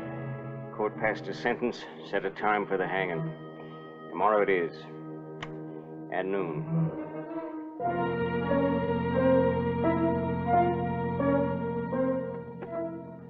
Thank you, Mother. You've really made Paul a lovely meal. For your sake, I'm glad it's not his last. There isn't going to be any last. Anne, are you sure you really love him? Mother, you know I do. Could be he's just turned your head with that French charm of his. And could be Ella Keever was telling the truth in court. No, she wasn't. I know she wasn't. Run along before the lunch gets cold. Let's understand each other, Marshal. We're not going to let some oysters hold up a hanging.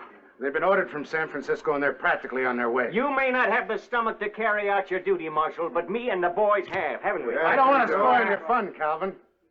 He's in my jurisdiction, and that's where he stays until he gets that last meal I promised him. Well, it better get here soon. Let me through, please. You heard the lady. Step aside, boys. Thank you, Marshal. All right, break it up, break it up. Your hanging's not called off, Calvin. It's just postponed for a time. It may be a little sooner than you think.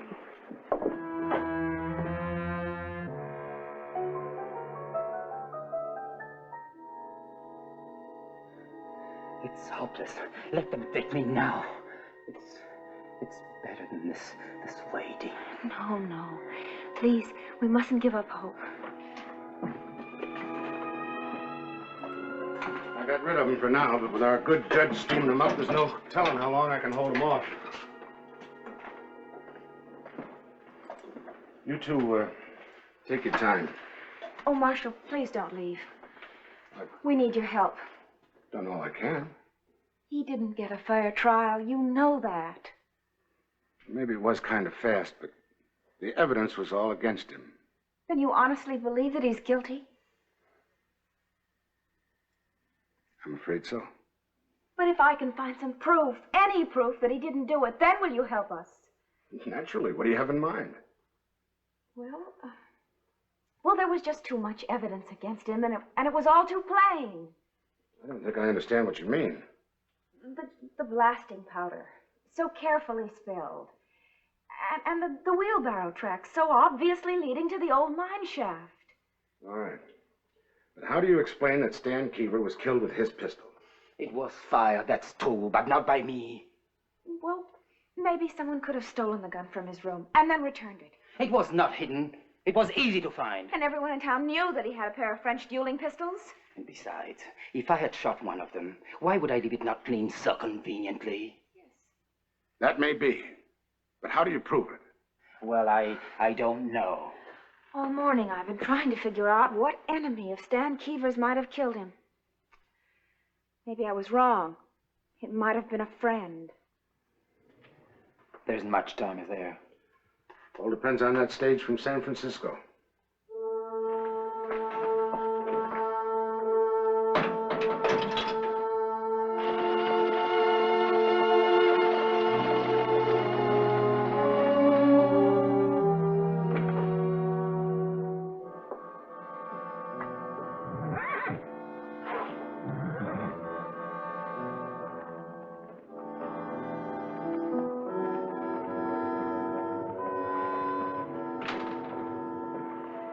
Miss Keever? Thank you.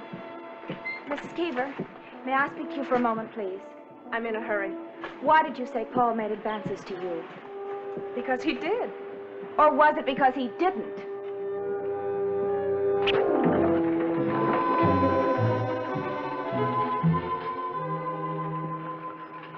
Why did she stop by? Well, since she started making these deliveries to the camp, she's been taking a few sandwiches along. Apparently losing her husband hasn't affected her appetite any. I think it's time you started eating something, dear. I couldn't. Well, you have to go on living no matter what happens. I can't see you pining over Paul Duval. He isn't worth it. Mother. I held off telling you this because you were hurting so much I didn't want to hurt you anymore. Telling me what? Well, it's true. There was something between Paul and Mrs. Keever. Mother, how can you say a thing like that? I saw it with my own eyes. What? In the dead of night, I saw Ella Keever come out of his room. What night was this? The night her husband was murdered. Oh, Mother, thank you. You've helped, I think. Except there's so much to do. And there isn't much time to do with him.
How'd you get in here?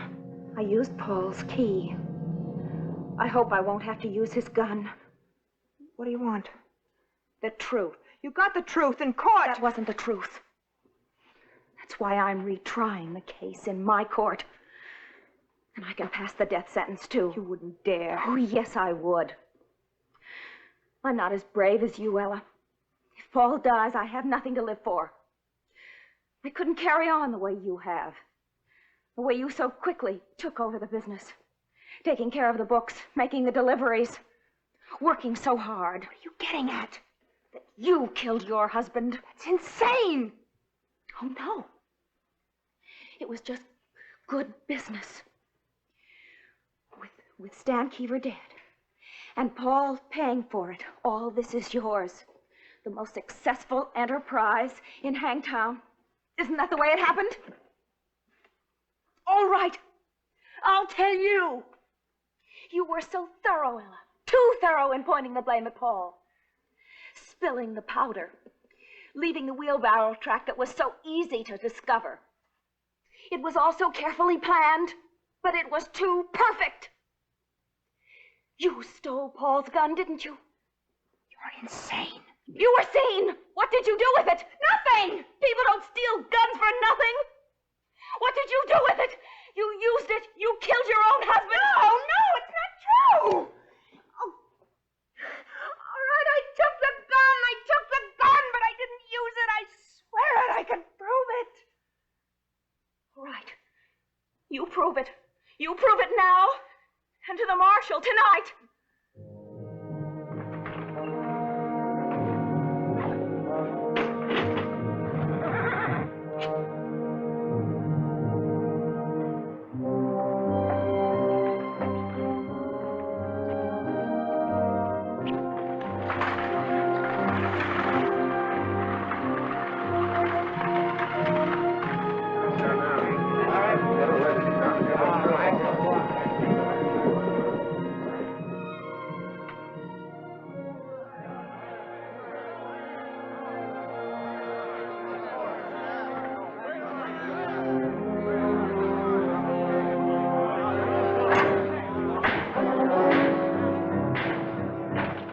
Marshal Corey. Marshal Corey! Yelling won't do you any good, Frenchie. Listen, Beers, maybe we'd ought at least tell the marshal. Oh, what for? It's plain as day. That girl of his worked on Keever's widow, softened her up. Now she's doing the same thing with the marshal. I say, let's get it over with. Okay.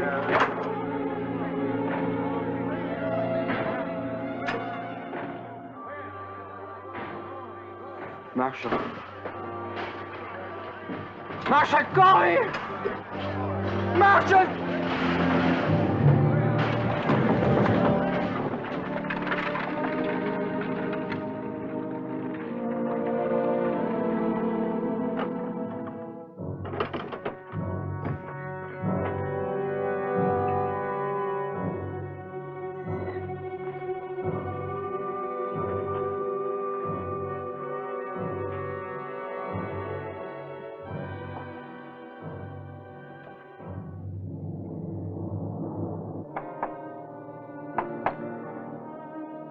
Me, Ella. They hang him yet? All right, Keever, let's go. Marshal Corey. Well, don't look at me like that. They forced me to do it. Oh, it's all right, honey. It's all just a little joke. We ain't broke no laws. You almost had an innocent man killed on the gallows, and you call it a joke? You're under arrest, both of you, for attempted murder. As selfish as I said you are, Ella.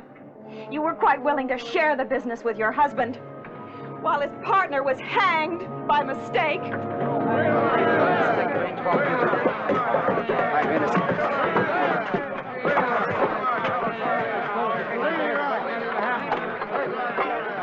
Beers! Let him go. It's Keever. He's alive.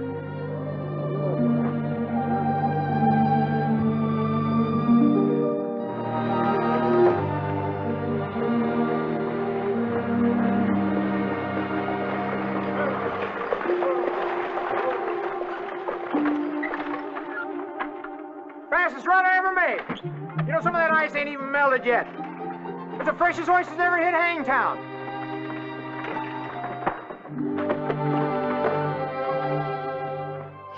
And now for the big steak. No steak for you, Paul. I went to a lot of trouble and expense to get the stuff for that crazy concoction of yours. And I went to a lot of fuss to fix it for you. So now you're going to eat it. Do you mean I must eat this? Oh, yes, Paul. We followed your recipe exactly. Recipe? There never was such a recipe. I just made it up out of thin air to save a man's life. My own.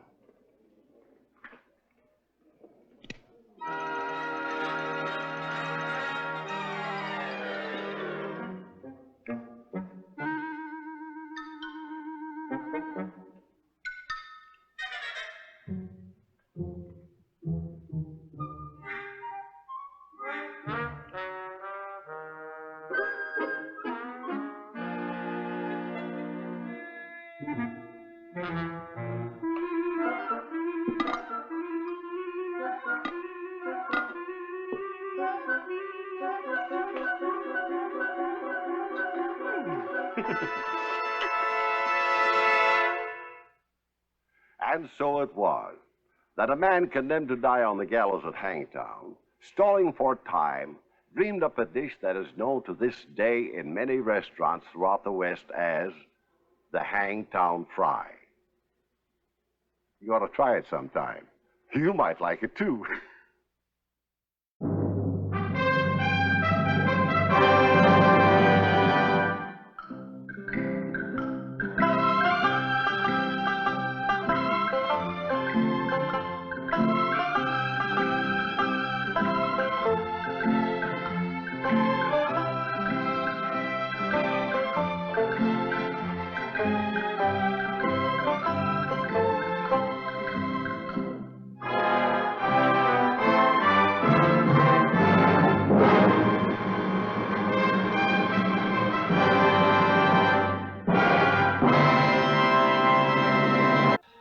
The story I'm about to tell you is laid in Death Valley shortly after the turn of the century.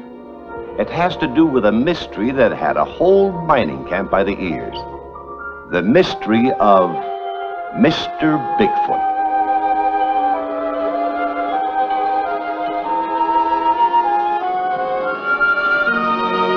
This obviously is not Mr. Bigfoot. This is Stubby Weeks, 5'5" in his high-heeled boots, company clerk at the Anniversary Mine, waiting to check the crew that's just coming off shift.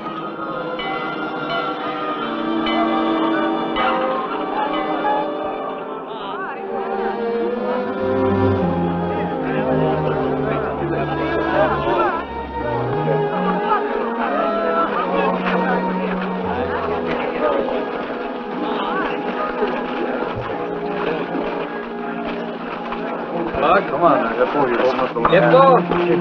Red? Always good with us. Hello. Hi, Mary. Hi, Stubby. Brenda, you in a hurry? I got something I want to show you. What is it? Oh, another piece of rock. Obsidian. This is what the Aborigines used for the tips of their spears. No. They did. They speared fish with them. In Death Valley? Oh, I'm sorry, Stubby. I didn't mean to make fun of you. I thought you'd be interested. I am interested. Haven't I helped you with your rock collection? Didn't I find that specimen of jasper for you? How would you like to go out again on Sunday? Oh, well, that's the day of the company picnic. I know. We could explore after lunch. Oh, I don't think Dutch would like that. Dutch? Dutch Hogan. He's taking me. Gee, I was counting on it. We can at least watch the games together. Dutch will be taking part in everything. And what makes you think I'll be sitting on the sidelines? Stubby, that's the spirit. Bye. I'm lining up a tug-of-war team. A team that can pull anything on the desert off their feet. I'll pull a 20-mule team. Red, you pick. Boy, Red. You, Hippo, will put your 300 pounds at the end of the rope. 310. Plug Thompson, You got plenty of brawn. Roy, you step up. Tex. Mike. Slim. Wade. Come on, Sandy. And Hefty.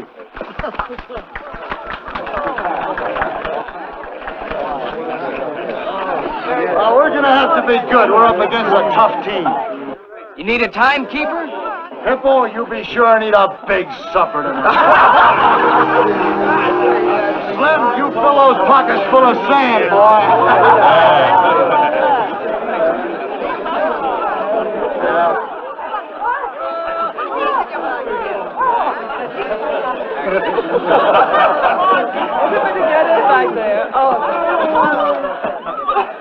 Come on, Stubby. Get aboard, Stubby. I'm not going. What do you mean you're not going?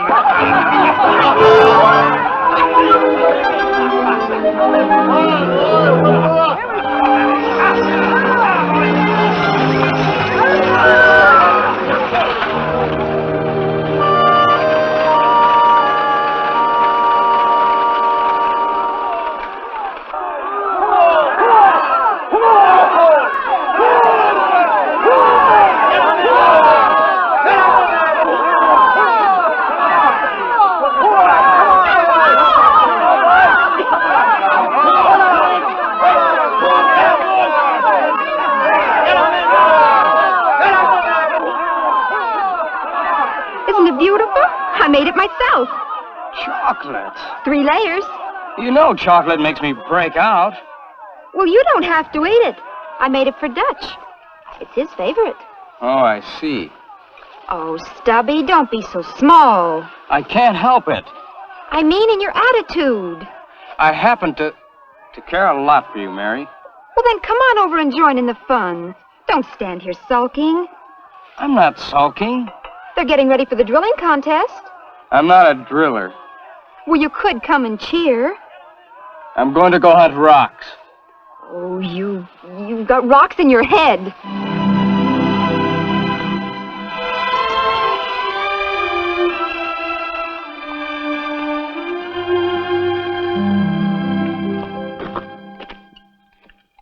Hello, Dobie. Hiya, Stubby. What you doing, hunting rocks? Yeah. We're hunting bones. This here is Professor Muchmore, professor of ants that apologize. Anthropology, Western University. My friend Stubby Weeks. Glad to meet you, sir. Hello. This has been the greatest day of my life. Let me show you what I found.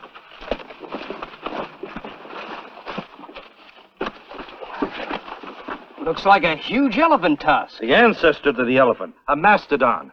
A prehistoric animal that roamed this region during the Pleistocene age. Took the words right out of my mouth.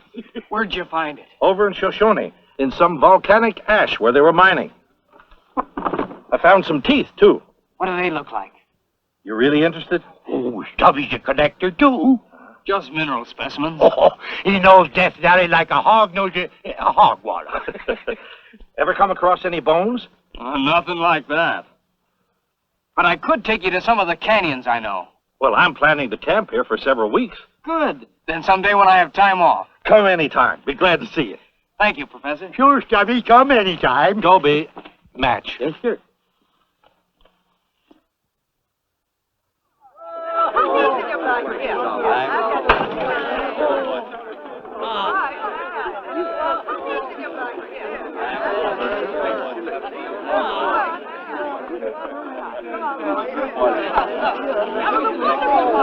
Barry!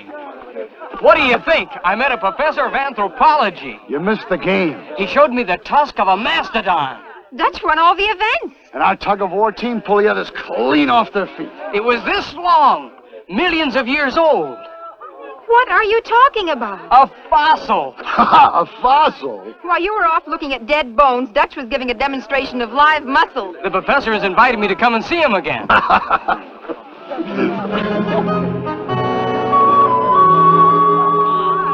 right, let it go!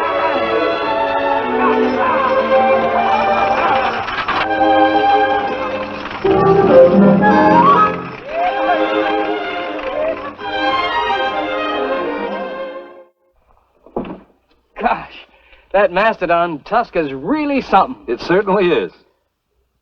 I hope I'm not making a nuisance of myself coming to see you so often. Oh, not at all. It's a pleasure to meet someone who's interested.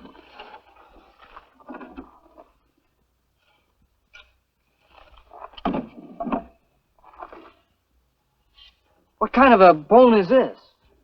Oh, that's just a mold I made. The original crumbled when we lifted it from the ground. No wonder. Must be 1,000,000 years old. 2 million, perhaps. Gosh, was Death Valley here then? Death Valley was created some 11, 12 million years ago. Created how?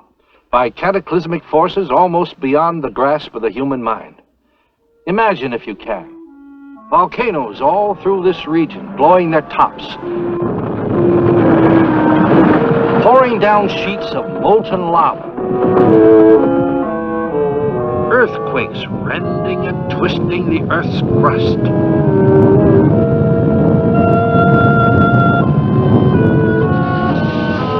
Whole mountain ranges raised. A vast sink dropped down between them. Death Valley. Then floods pouring in, forming a great inland sea, hundreds of feet deep. Gradually, the waters evaporated and left a salt desert. That was about 2 million years ago. You can still see the shoreline of that ancient lake along the slopes of the Panamints. When did man first come here?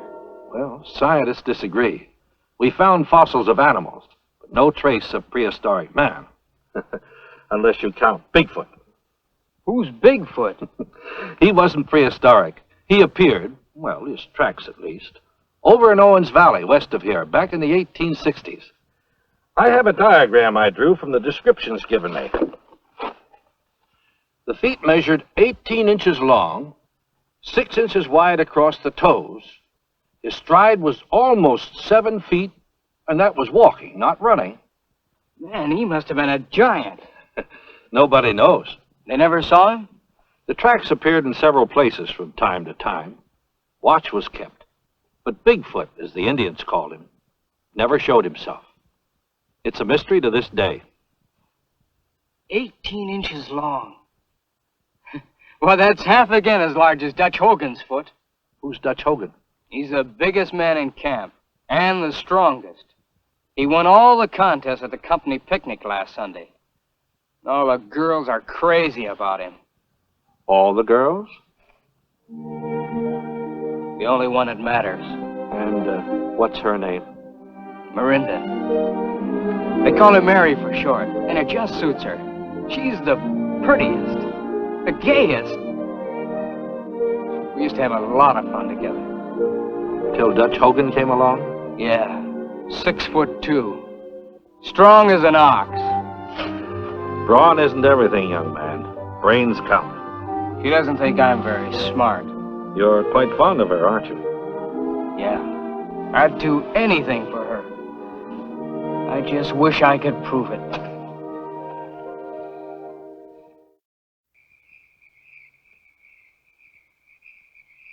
One time in a weightlifting contest in Rhyolite, I picked up 75 pounds in one hand and held it out at arm's length for 16 seconds. Somebody's coming. Mary?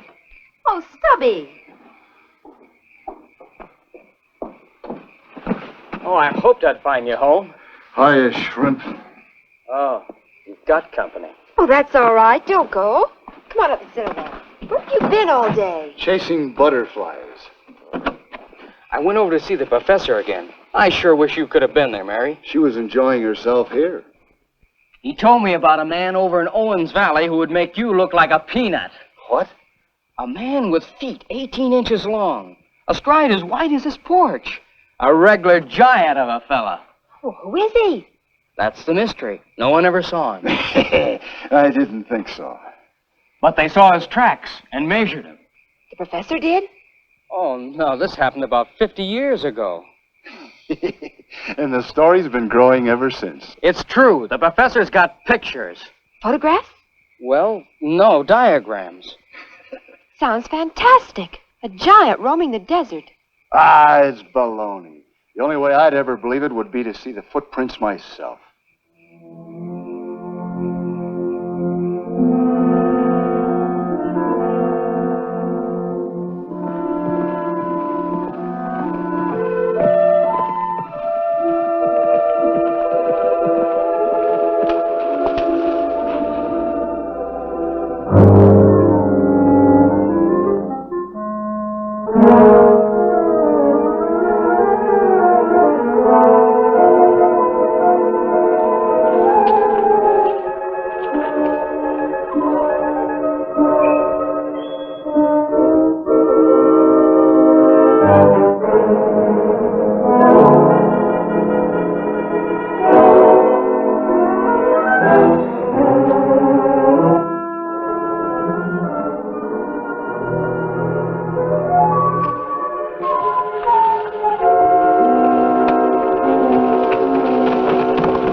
I tell you, it was a human foot.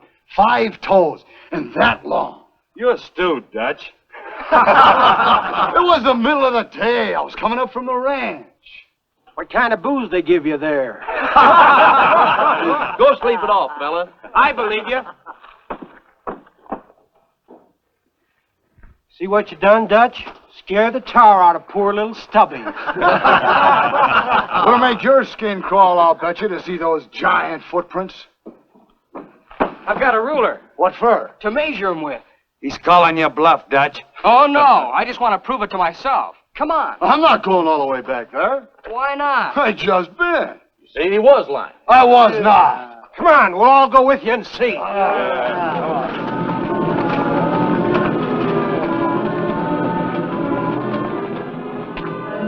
They were the exact measurements of Bigfoot's tracks. Well, of course, I, for one, have always taken the story of Bigfoot with a grain of salt. But you've talked to men who have seen the tracks and measured them. I'm a scientist, Stubby. Those tracks at the water tank are real enough. We all saw them. I mean, they were. The boys tromped them up pretty bad. They got so excited. What I'd do if I were you is to keep a night watch at the water tank. Night? Bigfoot would never show himself during the day. All right. Get your friend Dutch to go with you. 2 are better than 1 when it comes to dealing with the unknown. And let me know how you make out. All right.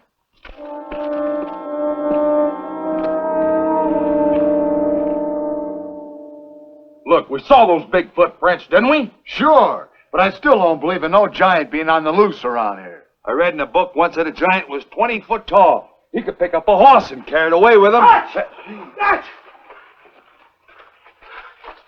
That was all around the old glory hole. You know the one just as you come up from Furnace Creek Wash? What was all around? Those big footprints. You could see them plain, all around in the mud. Gracious, maybe the glory hole's his hideout. Yeah, maybe it is, Red. Maybe it's a good place to hide out. How big were the footprints? Well, I didn't stop to measure them. All I wanted to do was get the heck away from there. But they was huge, a good 2 feet long at least. Yeah, see what I told you? I guess you think there's not a giant around here now. Gotta be something. Hippo was doing assessment work down near that old glory hole when he saw them. Fresh footprints, at least 2.5 feet long and a foot wide. Oh, Mrs. Tim, how awful. I can just see this giant, 30 feet tall, stalking around with a great club in his hand, dressed in the skin of wild beasts.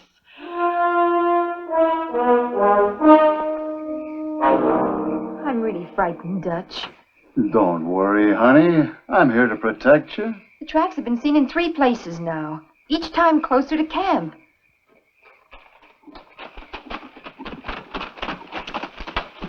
Is Dutch Hogan here? How did you guess? You're the man I want to see. I've just been talking with the professor. He says the thing for us to do is to keep watch at the water tank tonight. Tonight? That's when Bigfoot's most likely to turn up. And if he should, what would you do? We'd get a good look at him. Where do you get this wee stuff? You're the biggest man in camp. Yeah, but not the biggest fool. You mean you won't go? You're darn tootin' I won't. Then I'll go alone. No, Stubby, no, it's too dangerous. He could kill you with his bare hands. Stubby! Stubby! Why didn't you go with him? Lose a good night's sleep for nothing? It couldn't be that you're afraid. Afraid of what? Something bigger than yourself. Oh, Mary.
Darn Chuckawalla.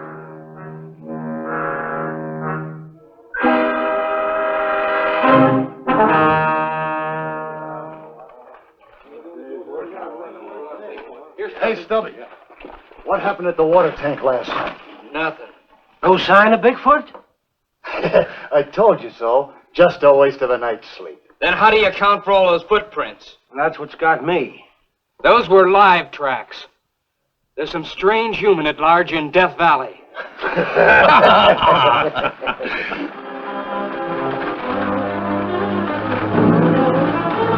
What's the matter with Joe? He's driving like the devil was after him. Come on, let's see.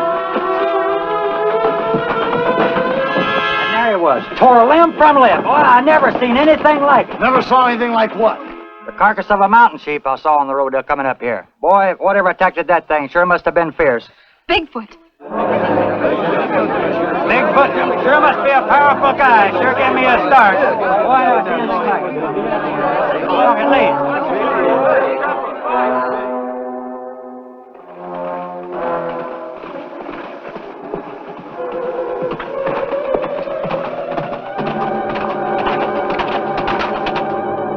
The carcass of a sheep, eh? Yeah, the stage driver said it was sure pulled apart. Probably a mountain lion killed him. Well, mountain lions stay well up in the mountains. I've never known one of them to come down here. You and Dutch Hogan heard nothing at the water tank last night? I was there alone. You mean he didn't go with you? No. Why? He said he was no fool.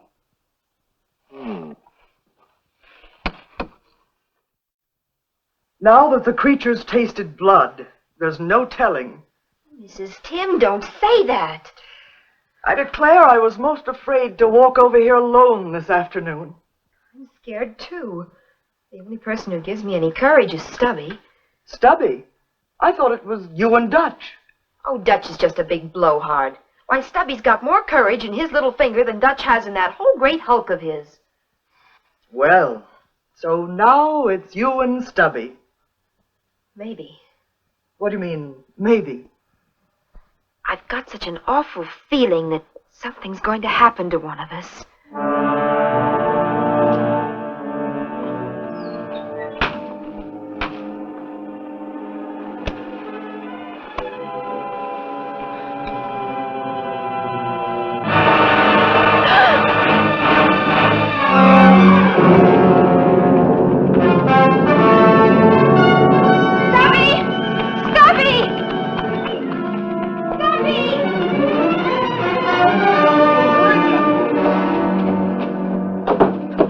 What's the matter? Bigfoot. Where? In my yard. I went out to hang up some clothes and there were his footsteps by the back porch. This settles it. That fella's got to be tracked down before somebody's murdered in their bed. I'll get the professor to help. Oh, Stubby, don't leave me. Take me with you. Don't be scared. I'm not. When I'm with you, I feel perfectly safe.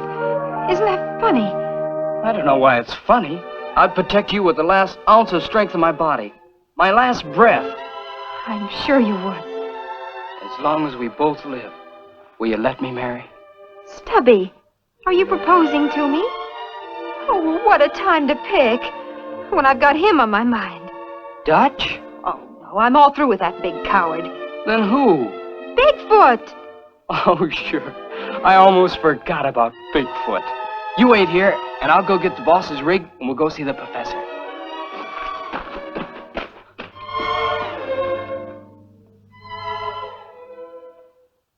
Can you imagine the shock to see those footprints right on our own doorstep? You screamed, I suppose, and roused all the neighbors? No, I just made a beeline straight for Stubby. I know, sir, that as a scientist, you haven't taken too much stock in Bigfoot. But the time has come and we've got to take action. I'm not going to sit by when my future wife's safety is threatened. Stubby. I didn't mean to tell. It just came out. Well, I knew it the minute I saw you two together. You're going to be married. Might as well admit it. Well, while we're admitting things, I too have a confession to make.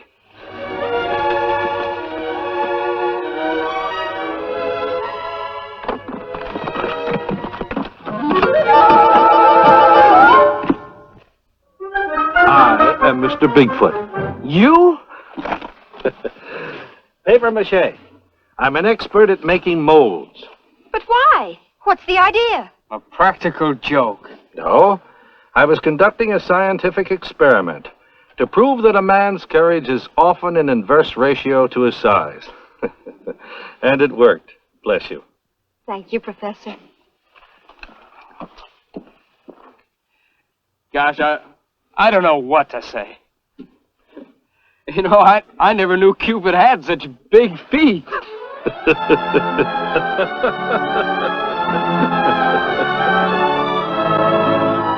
And that was the last time the giant tracks were ever seen in Death Valley. Did the others find out? If you were Stubby, would you have told?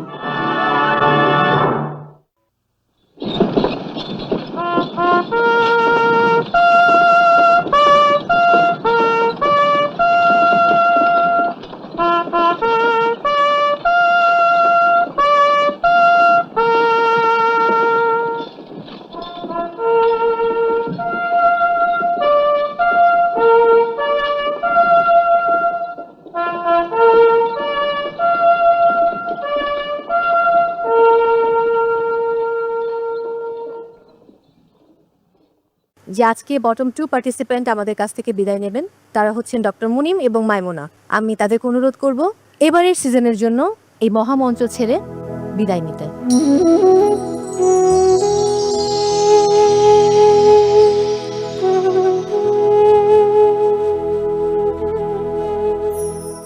দুটো challenge মিলিয়ে এই মুহূর্তে bottom 2 পার্টিসিপেন্টসের score দেখে নেব। Dr. Munim Hossain, 37.6. Maimuna Akhtar, 40.6. Dr. Munim, প্রথম চ্যালেঞ্জে খাবারটা একদমই ভালো ছিল না, আমরা সবাই দেখেছি, বাট আপনি চেষ্টা করেছেন আপনার জায়গা থেকে। আজকেও আমি খুব আশাবাদী ছিলাম যে আজকের পারফরমেন্স খুব ভালো হবে। ভালো হলো না, বিজ্ঞ বিচারকেরা বললেন আপনার মেন্টর কাজ ছিলেন আপনার জন্য। আপনি আসলে এই মুহূর্তে কি বলতে চান আমাদের উদ্দেশ্যে? সেরা রাঁধুনির এই মহামঞ্চের যে লেভেল, সেই লেভেলের জন্য আমি রেডি না। এই লেভেলে ওঠার জন্য আমাকে আরও অনেক পরিশ্রম করতে হবে, আমাকে আমার এক্সপার্টিস অনেক বাড়াতে হবে। আমার ফোকাসের কোনো ত্রুটি ছিল না। প্রবলেম যেটা, সেটা হচ্ছে আমার স্কিল, আমার এক্সপার্টিস, আমার টেকনিকগুলো স্বল্প সময়ের মধ্যে ধরে একটা আউটপুট দেওয়ার যে ক্ষমতা, সেটা এখনও সেরা রাঁধুনির মহামঞ্চের লেভেল পর্যন্ত ওঠেনি। শেফ, মাইমুনা এবং মুনিম, এই দুজনের উদ্দেশ্যে কি বলার আছে? মাইমুনা আর মুনিম, তাদের দুজনের জন্য আমি বলতে চাই ইটস ভেরি আনফর্চুনেট। আমার অনেক আশা ছিল দুজনকে নিয়েই, but both of them are right. It is true যে they are not yet ready for the challenge. So next time be more prepared and come back. We will wait for you next সিজনে। দিলারাহানি পূর্ণিমা, আসলে প্রথম থেকেই আমি যখন audition round চলছে সেইটার কিছু ক্লিপিংস দেখেছি, স্পেশালি ডক্টর মুনিমের, তখন বলেছিলাম যে উনি হয়তো বা আমাদের এই মহামঞ্চে এসে অনেকগুলো চ্যালেঞ্জ পার করে যাবে। সেই আশাটা নিয়ে আমি সেই কথাগুলো বলেছিলাম। আর মাইমুনার প্রতিও সেরকম একটা এক্সপেকটেশন ছিল, কারণ আমি দুজন বিচারকের কাছে তার অনেক প্রশংসা শুনেছি। ভেবেছিলাম তারা অনেক দূর যাবে, বাট তারা দুজনেই সুন্দরভাবে তাদের নিজেদের ল্যাকিংসগুলো এত ভালোভাবে ব্যাখ্যা দিয়েছেন। সেটার জন্য আমি অ্যাপ্রিসিয়েট করি এবং সেটার জন্য আমি আপনাদের দুজনকে আমি দাঁড়িয়ে ক্ল্যাপ করি। Thank you. মরে যাবো ম্যাডাম, মরে যাবো, প্লিজ। Thank you. শ্রদ্ধেয় রাহিমা সুলতানা রিতা। আসলে মাইমুনা এবং মুনিন দুজনের প্রতি অনেক বেশি আশা ছিল, তবে একটা কথা বলতে হবে যে এই যে একটা চ্যালেঞ্জ আর এই যে একটা জায়গা, অনেক স্কিলড পার্সনও দেখা যায় যে একদিনের একটু ভুলের জন্য তারা কিন্তু এইখানে আর থাকতে পারে না, স্কোর কমে যায়। তো এই জায়গাটা এমনই যে স্কিল, ঠান্ডা মাথা, সব অনেকগুলো জিনিস একসাথে মিশিয়ে কাজ করলেই কিন্তু এই জায়গায় টিকে থাকা যায়, সাস্টেইন করা যায়। Thank you. মাহফুজুর রহমান, মাইমুনাকে নিয়ে কি বলবেন? আসলে এই মহামঞ্চে ছোট ছোট ভুল একজন মানুষকে তার নিজের স্বপ্ন থেকে অনেক দূরে সরিয়ে দেয়। এটা মাইমুনার আজকের এই রেজাল্টটা একটা সব থেকে বড় উদাহরণ আমার কাছে মনে হয়। আর থাকে না যে পরিবারের একটা সব থেকে আশাবাদী বাচ্চাটা যদি কিছু হয়, এটা অনেকে আশাহত হয়। আমিও ঠিক তেমন, মাইমুনাকে নিয়ে আমি অনেক আশাবাদী ছিলাম, সে হয়তো সামনে আরও অনেক অনেক ধাপ অতিক্রম করবে। সেই জায়গা থেকে আমার অনেক খারাপ লাগছে, কিন্তু আমি যেটুকু মাইমুনাকে চিনি, সে অনেক স্ট্রং মেন্টালিটি থেকে আসছে। তার হচ্ছে অনেক স্ট্রং যে বুদ্ধিগুলো থাকে, তীক্ষ্ণ বুদ্ধি দিয়ে সে সামনে অনেক দূরে এগোবে। তার জন্য আমার অনেক অনেক শুভকামনা। Thank you. নাদিয়া নাতাশা। আমি আসলে গ্র্যান্ড অডিশনে ছিলাম, বাইরে থেকে দেখেছিলাম ডক্টর মুনিমের রান্না। তো আমার কাছে মনে হয়েছিল ও অনেক কিছু পারে বা অনেক স্ট্রং একটা মানুষ এই জায়গায় ক্ষেত্রে। বাট দুটো এপিসোডে যখন ও কাজ করেছে, আমার যেটা মনে হয়েছে ওর নলেজের অনেক অভাব আছে। এটা বেসিক আমাদের অনেকেরই থাকে, যেহেতু আসলে সেই প্রফেশনের না। সো ওই জায়গাটায় হয়তো আমি যতটুকু দিয়েছিলাম অতটুকু নিতে পারিনি। বাট আজকে যেটা করেছে, সে আসলে পুরোপুরি এফোর্ট দিয়েছিল। ওই জায়গাটাও আমার খারাপ লাগাতে আছে, যে চেষ্টা করেছে সে অ্যাটলিস্ট যাওয়ার আগে। সো হয়নি, খারাপ তো লাগবে, কারণ আমার টিমের একজন চলে যাচ্ছে, ওই জায়গাটায় খারাপ লাগছে। বাট আমি জানি যে সে আবার ব্যাক করবে, নিশ্চয়ই শিখে সে আবার আসবে। তার জন্য সবসময় শুভকামনা থাকে। Thank you. এবার যেটা আসলে রুলস, যে আজকে বটম 2 পার্টিসিপেন্ট আমাদের কাছ থেকে বিদায় নেবেন, তারা হচ্ছেন ডক্টর মুনিম এবং মাইমুনা। আমি তাদেরকে অনুরোধ করব এবারের সিজনের জন্য এই মহামঞ্চ ছেড়ে বিদায় নিতে।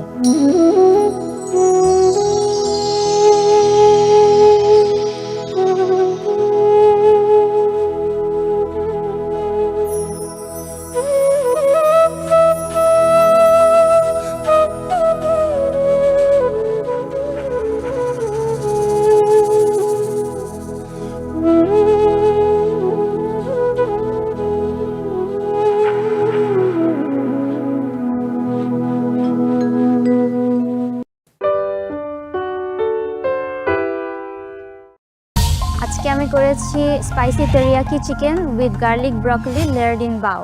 আমার কাছে অসাম লেগেছে। আজকে আমার ছিল dark chocolate and chilli mustard with strawberry coulis and caramelise popcorn on top. ভেতরের জিনিসটা খেলাম, তখন খুবই ভালো লাগছিল, ফ্লেভারফুল, অনেক মজা লাগছিল। বাট সাইডটা নিয়ে যখন কেটে খেয়েছি, তখন এই যে ঝামেলাটা হচ্ছে।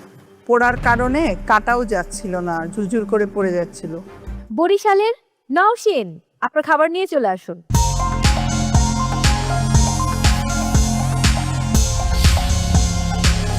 আজকে আমি করেছি spicy teriyaki chicken with garlic broccoli layered in wow.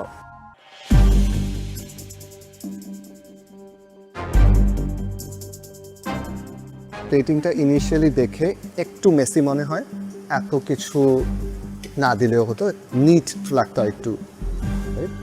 বাউটা usually একটু ফ্লাফি হয়, বাট কনস্ট্রেন ছিল, সো গুড ট্রাই।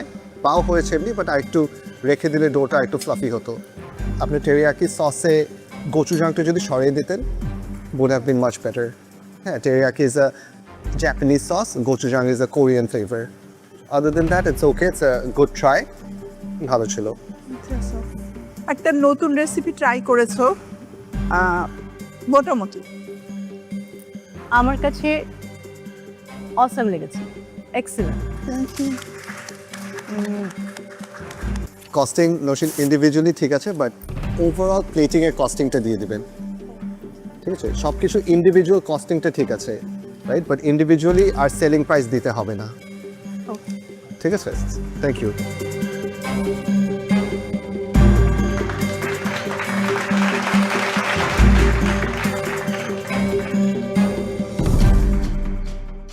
এবারে আজকের দিনটি যার জন্য do or die, doctor Munim ফরিদপুরের, চলে আসুন আপনার খাবার নিয়ে।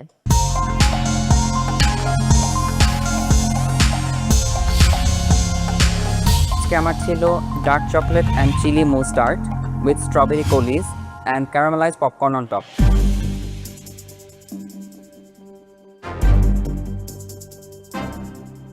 এটাতে কি প্রবলেম? ভেঙে যাচ্ছে। এই কালারটা আসলো কিভাবে? Cocoa powder. কালো রংটা কিভাবে এসেছে? একটু কি বার্ন হয়েছে? আপনি একটাও খেয়ে একটা টোটাল আমি খেয়েছি। একটা টোটাল খেয়েছেন, কোনো বার্ন কিছু পাননি? বার্ন হয়ে গেছে। যাই হোক, আমি এই যে এইটুকু আমি একটু আলাদা করে রেখেছি, যেটা আমার কাছে মনে হচ্ছে পুড়ে গেছে। অ্যান্ড আমি যদি স্মেল করি এটা, আপনার মেন্টার্সকে? মেন্টার নাদিয়া নাতাশা। নাদিয়া নাতাশা আপু, উনি তো বেকিং মাস্টার। নাদিয়া নাতাশা আপু, আপনি একটু আসবেন প্লিজ। আমি না একটা গন্ধ পেয়েছিলাম, পোড়া গন্ধ, এইটাই সেইটা। নাদিয়া আপনি কি ট্রাই করে দেখবেন? ফুলি বার, ফুললি বার্ন কমপ্লিট। এটা ফুলি বার একবার বের করেছিল, উনি বুঝতে পেরেছিল না যেটা আসলে বেক হয়েছে কিনা, উনি আবার বেক করেছে। মানে যেহেতু এটা ডার্ক, উনি মেবি বুঝতে পারেন, ওনার কাছে মনে হয়েছে একটু হবে বার্ন হয়ে গেছে। আপনি যখন এটা নিয়ে যাবেন টপ পার্টটা একটু ট্রাই করে দেখেন, ইটস কমপ্লিটলি বার্ন। বার্ন তিতা, ইটস ভেরি আনফর্চুনেট। আজকে আপনাকে অনেক ভালো করতে হতো, অ্যান্ড আজকে লাক আপনাকে ফেভার করছে না। সাইডের পার্টটা ছাড়া আমি জাস্ট উপরের পপকর্ন সহ ভেতরের জিনিসটা খেলাম, তখন খুবই ভালো লাগছিল, ফ্লেভারফুল, অনেক মজা লাগছিল। বাট সাইডটা নিয়ে যখন কেটে খেয়েছি তখন এই যে ঝামেলাটা হচ্ছে। পোড়ার কারণে কাটাও যাচ্ছিল না, ঝুরঝুর করে পড়ে যাচ্ছিল। আর আদারওয়াইজ দেখতে ভালো ছিল। Costing is okay Munim, costing ঠিক আছে, অ্যান্ড ভেরি নিটলি ডান, ভালো হয়েছে।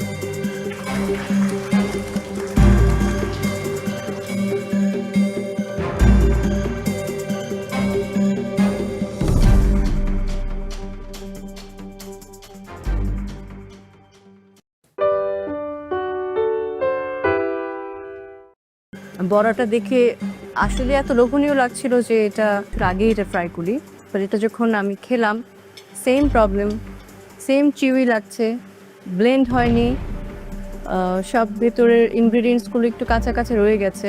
আপনাদের টিমটা I felt was the strongest today, and expectation অনেক বেশি ছিল। জয়পুরহাটের কুমু এবং ঢাকার শিয়াজুতি, চলে আসুন আপনাদের রেসিপি নিয়ে।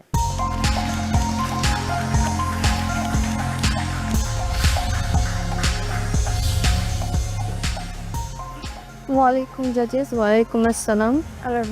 হ্যালো। আমরা আজকে বানিয়েছি শেফ সাদা ভাত আর কলার থোড়ের হচ্ছে একটা মুইঠা, যেটাকে আমরা বলি চাপও বলি, সোজা কথা বড়া। আর থোড়েরই একটা চাটনি বানিয়েছি বড়ার সাথে খাওয়ার জন্য, মানে টক থোড় আছে এটাতে শুধু ব্লেন্ড করা। আর হচ্ছে কলার মোচা দিয়ে একটা ভাজি বানিয়েছি, এখানে আমি শুধু আলু দিয়েছি, কারণ এখানে কোনো প্রোটিন বা অন্য কোনো মাছ মাংস অ্যাড করিনি, যাতে ওইটারই ফ্লেভারটা থাকে।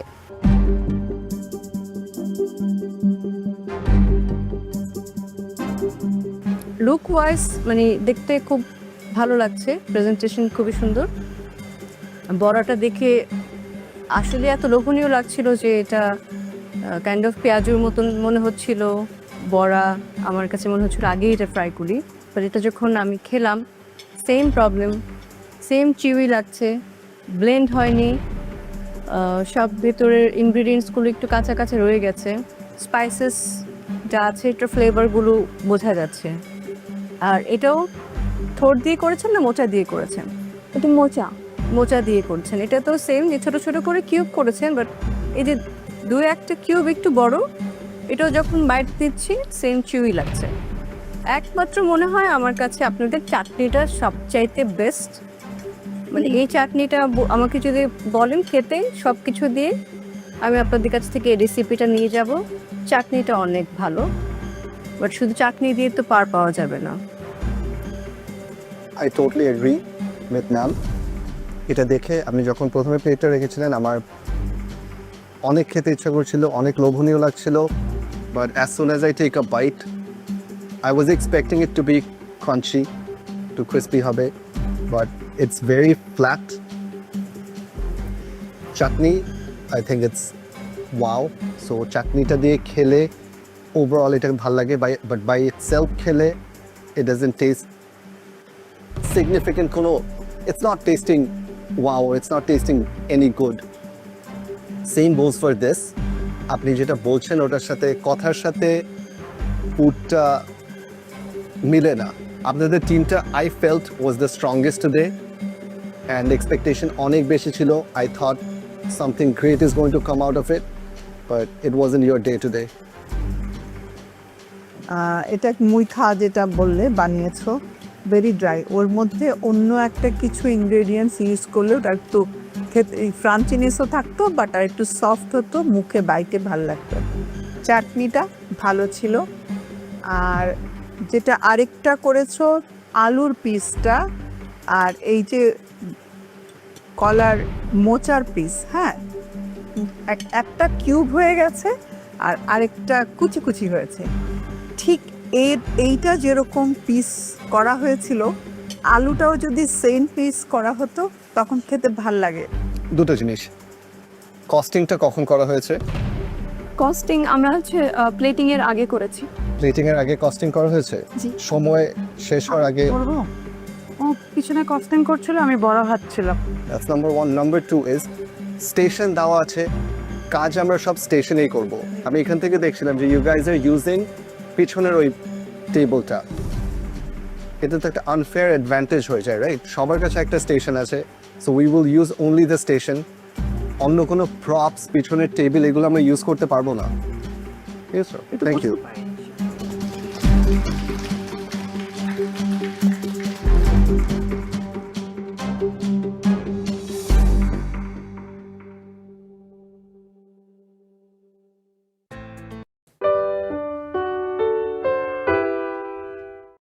ডেজার্টটা দেখতে ভালো লাগছে এবং খেতে বেশ মজা। তারপরে যে এই যে আমরা সব ভাগযোগ করে খেলাম, এর ভিতরে একটা আন্তরিকতা থাকে। শুরু করব ঢাকার প্রতিযোগী দিবাকে দিয়ে। দিবা, আমি জানি আমরা সবাই দেখেছি আপনার একটা ফুড একটু পুড়ে গিয়েছিল এবং এই 1 ঘন্টা সময়ের মধ্যে আপনি আবার নতুন করে তৈরি করেছেন। সো এবারে আপনার ফুড নিয়ে চলে আসুন।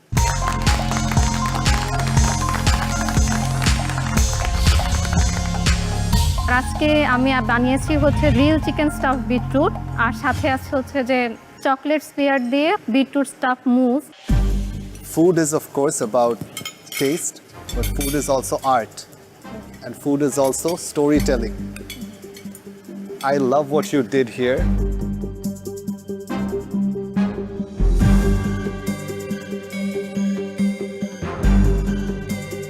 ডেজার্টের প্লেটিংটা সুন্দর লাগছে, তিনটা দাওতে ভালো লাগছে, বাট প্রবলেম ইজ আপনি তো দেখেছিলেন যে জাজ 15 মিনিটস আগে ঢুকে গিয়েছে, সো আরেকটা আপনি অন দ্য সাইড নিয়ে আসতে পারতেন। আসলে সময় স্বল্পতার কারণে আমার আসলে প্রত্যেকটা জিনিস আমি খুব পরিমাণ মতো করেছিলাম দেখে সময় স্বল্পতার কারণে এটা আমার জন্য হয়ে ওঠেনি। রিজিকের মালিক আল্লাহ, 3টা হোক 4টা হোক 2টা হোক, ঘরটা বুঝতে পেরেছি, আমার তো আসার কথা ছিল না। তারপরে যে এই যে আমরা সব ভাগযোগ করে খেলাম, এর ভিতরে একটা আন্তরিকতা থাকে, এটাই ছিল। ডেজার্টটা দেখতে ভালো লাগছে এবং খেতে বেশ মজা, দেখতেও ভালো খেতেও মজা। সো ডেজার্টটা 10 on 10, বাট চিকেনের জায়গাটা একটু ঝামেলা হয়েছে। দেখতে খুবই ড্রাই লাগছে, একটা চিকেন দেখতে উপর থেকে খুবই ড্রাই, ভেতরের স্টাফিংটা সহ যখন আমি মুখে দিচ্ছি দেন ইট ফিলস গুড, বাট দেখতে তো ভালো লাগতে হবে। কেমন লাগছিল বিটরুট আজকে রান্না করতে হবে? প্রথমত ভালোই লাগছিল, বাট একটু আজকে মানে প্যানিক হয়ে গিয়েছিলাম, যার কারণে হচ্ছে যে পুড়ে গিয়েছিল, বাট আমি আবার নিজেকে মেন্টালি সেট আপ করে আমি এটাকে আবার বানানোর চেষ্টা করি। খুব ভালো, থ্যাংক ইউ ম্যাম। আসলে এরকম হয়, কাজ করতে গেলে আসবেই, আবার সেটা ঘুরে দাঁড়ানোটা সবচেয়ে বড় জিনিস। আমি মনে করি ওইটাই বেস্ট ছিল। আর ডিশের কথা ম্যাম বলেছে যেটা, আমিও সেটা বলবো, আমার কাছে খেতে ভালোই লেগেছে, তো উপরে একটা সস দিলে আরো ভালো লাগলো খেতে, বাট আদারওয়াইজ ভালো। আর ডেজার্টটা বেশ ভালো। Thank you ma'am. Good try ছিল, থ্যাংক ইউ। টেস্ট ওয়াইজ অনেক মজা, সেম প্রবলেম, প্লেটিংটা লুকস ভেরি প্ল্যান। আমি এটা নিয়ে বলবো this could have been the most perfect dessert, but time wasn't with you today, so technically অনেক ধরনের মিস্টেক হয়েছে। প্রথমে যেগুলো বললাম সেগুলো, প্লাস আনাদার থিং, আপনার সুগারটা গলে নাই।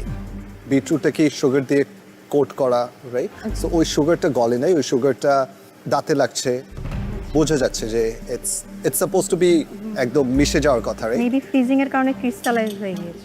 রুম টেম্পারেচার এসে তো তাহলে এটা আবার মেল্ট ডাউন করবে, রাইট? বাট হচ্ছে না, লাইক সুগারটা ফিল করা যাচ্ছে, right? Other than that I love the taste, I love the usage of beetroot, and প্লেটিংটা honestly I felt it was nice. কস্টিংও ঠিক আছে আপনার। যখন আমি একটু কাজ করছিলাম নিচে দিকে, তখন দেখলাম যে না উনি পিছন থেকে এসে দাঁড়ালো, কারণ আমি অনেক শকড হয়ে যাই উনি চলে আসছে। তবে একটু টেনশনে পড়ে যায়, কারণ আমি এতটাই বিশ্বাস করেছি যে উনি আসবে না, যে আমি 3 জন জাজেসের জন্য খাবার অলরেডি মেক করার অন দ্য ওয়েতে ছিলাম। তো তারপর উনি এটা অ্যাপ্রিসিয়েট করেছে, জাজেসরা এটা অ্যাপ্রিসিয়েট করেছে যে আমি 3টা স্ফিয়ার সার্ভ করেছি চকলেটের।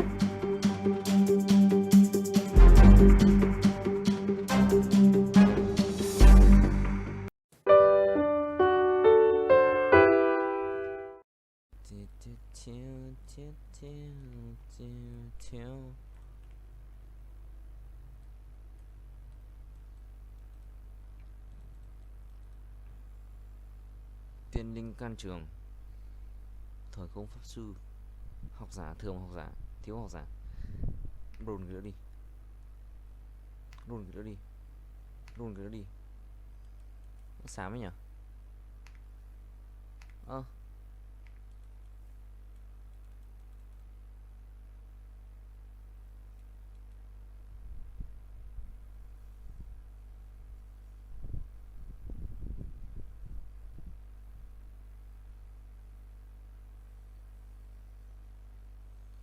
Tôi học giả và quầy cực kinh.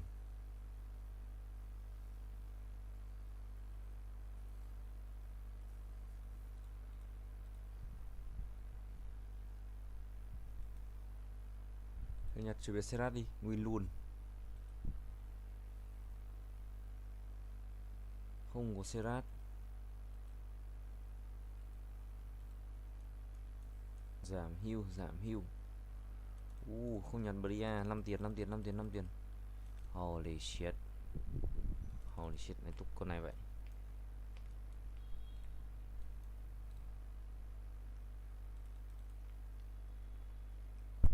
Hai bảy bốn năm 275 TCB 232. What?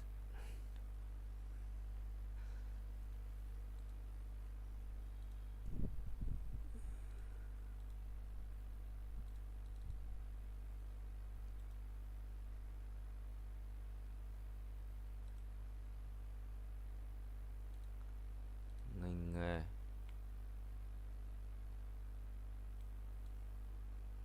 bốn độc giả nó sẽ ngon hơn rồi.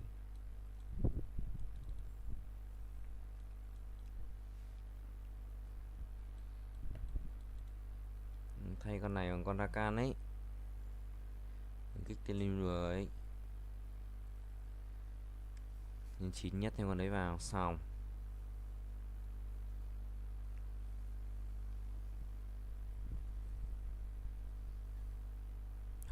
Kinh thế nhỏ, khỏe thế nhỏ.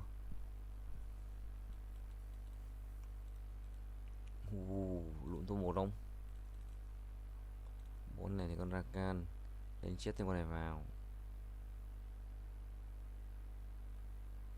Kinh đấy. Chiến binh mình ngọt căn trường, con này kích 2 hệ mà. Mà có một cái rút đồ à?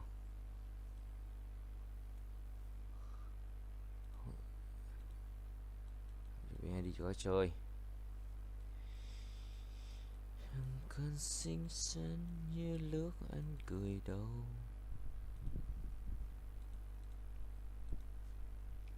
Ra can đồ rồi.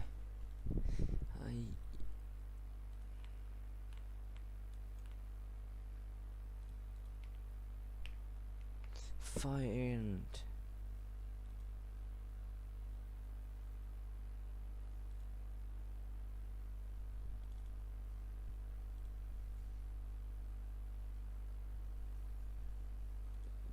đồ.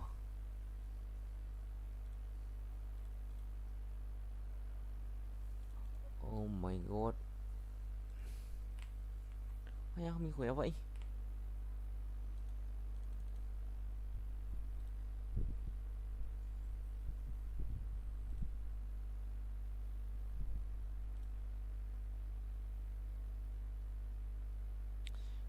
Chỉ số chứng khoán hay có rồi ta, ngành nghề này,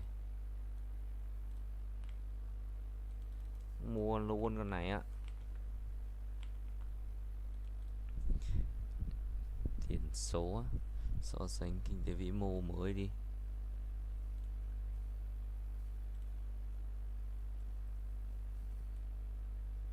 Biểu đồ kỹ thuật, là chứng khoán real time. Biến động thị trường có chưa? Rồi, ngành nghề có rồi. Chứng khoán biến động cổ phiếu. Hàng hóa phái sinh, so sánh Z score. No.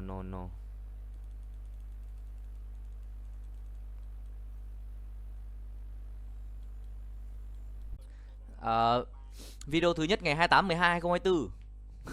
Nghe là biết gì ở đấy nào. Video thứ nhất rồi đấy. Cái ghế nó cao giờ phải ngồi lúc nào cũng thẳng lưng em ạ. Nhưng còn hai cái bát cơm anh để bên cạnh nữa. Anh nấu nhiều quá anh không ăn nổi ạ. Tối anh ăn lốt vậy. Bao lên đây. Mùng 2.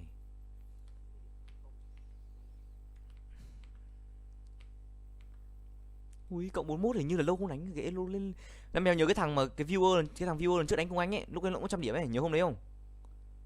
Nó lên đại cao thủ quân cụ rồi. Chịu rồi, không hiểu, đánh từ từ thôi. Không phải cái hôm đánh cùng mình nó 100 điểm mà hôm sau nó đã 300 điểm rồi, không hiểu. Chắc thế em hiểu. Mình đánh game mà mèo. Mình đánh game mà mèo, mình đánh hơi trôn tí thôi.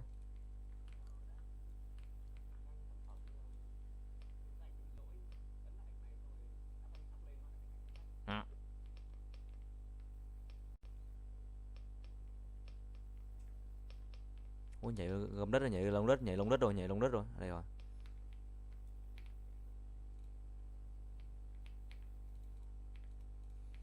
Anh hết tiền rồi. Anh hết tiền rồi.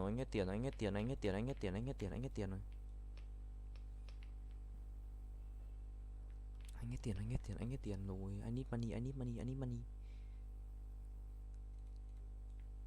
Mèo, I need money nè mèo, I need money.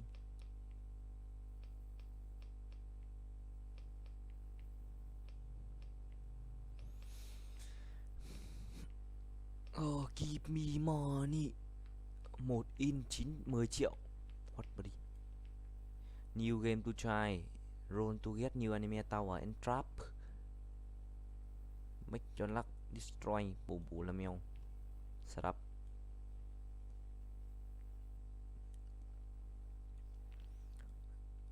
Mèo hơi bị skip gym ấy, là mèo hơi bị skip gym nhá. Hơi bị skip đấy nhá.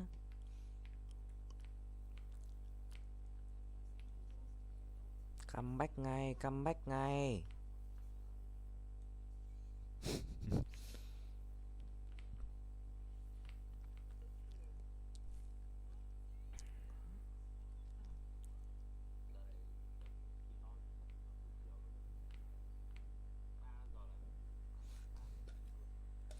Được em mèo ơi. Lịch anh cứ xen kẽ sáng chiều. Sáng hoặc online, chiều lại đi học trên trường.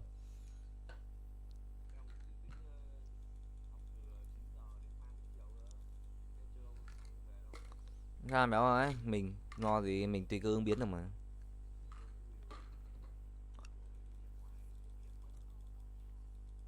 Ra mèo ơi. Anh sắp hết thuốc anh không dám mua tiếp này. Anh chắc là đợi Tết có tiền mừng tuổi thôi anh mới mua được thuốc.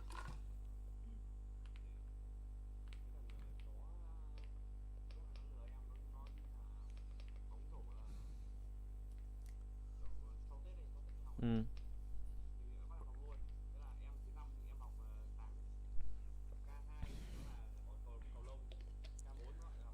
Học 2 thải một kỳ á? Ừ. Speedrun à? Không, speedrun thể đâu ấy. Học hai môn thể không có kỳ không học thể nữa.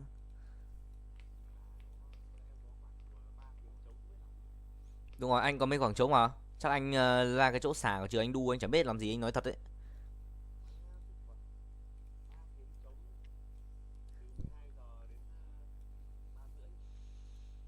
Mà tiếng Anh không trống nhiều đấy, anh trống từ 9 rưỡi đến 12 giờ thôi. Vẫn 3 tiếng mà.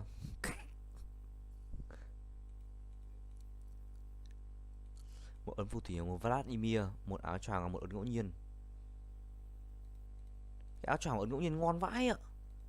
Linh thú vào bếp đi.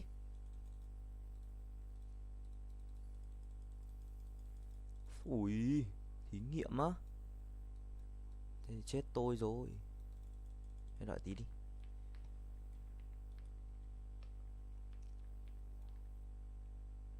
Thế thì chết tôi rồi mọi người ơi. Xem đồ nào. Ui đồ đẹp thế, được nha.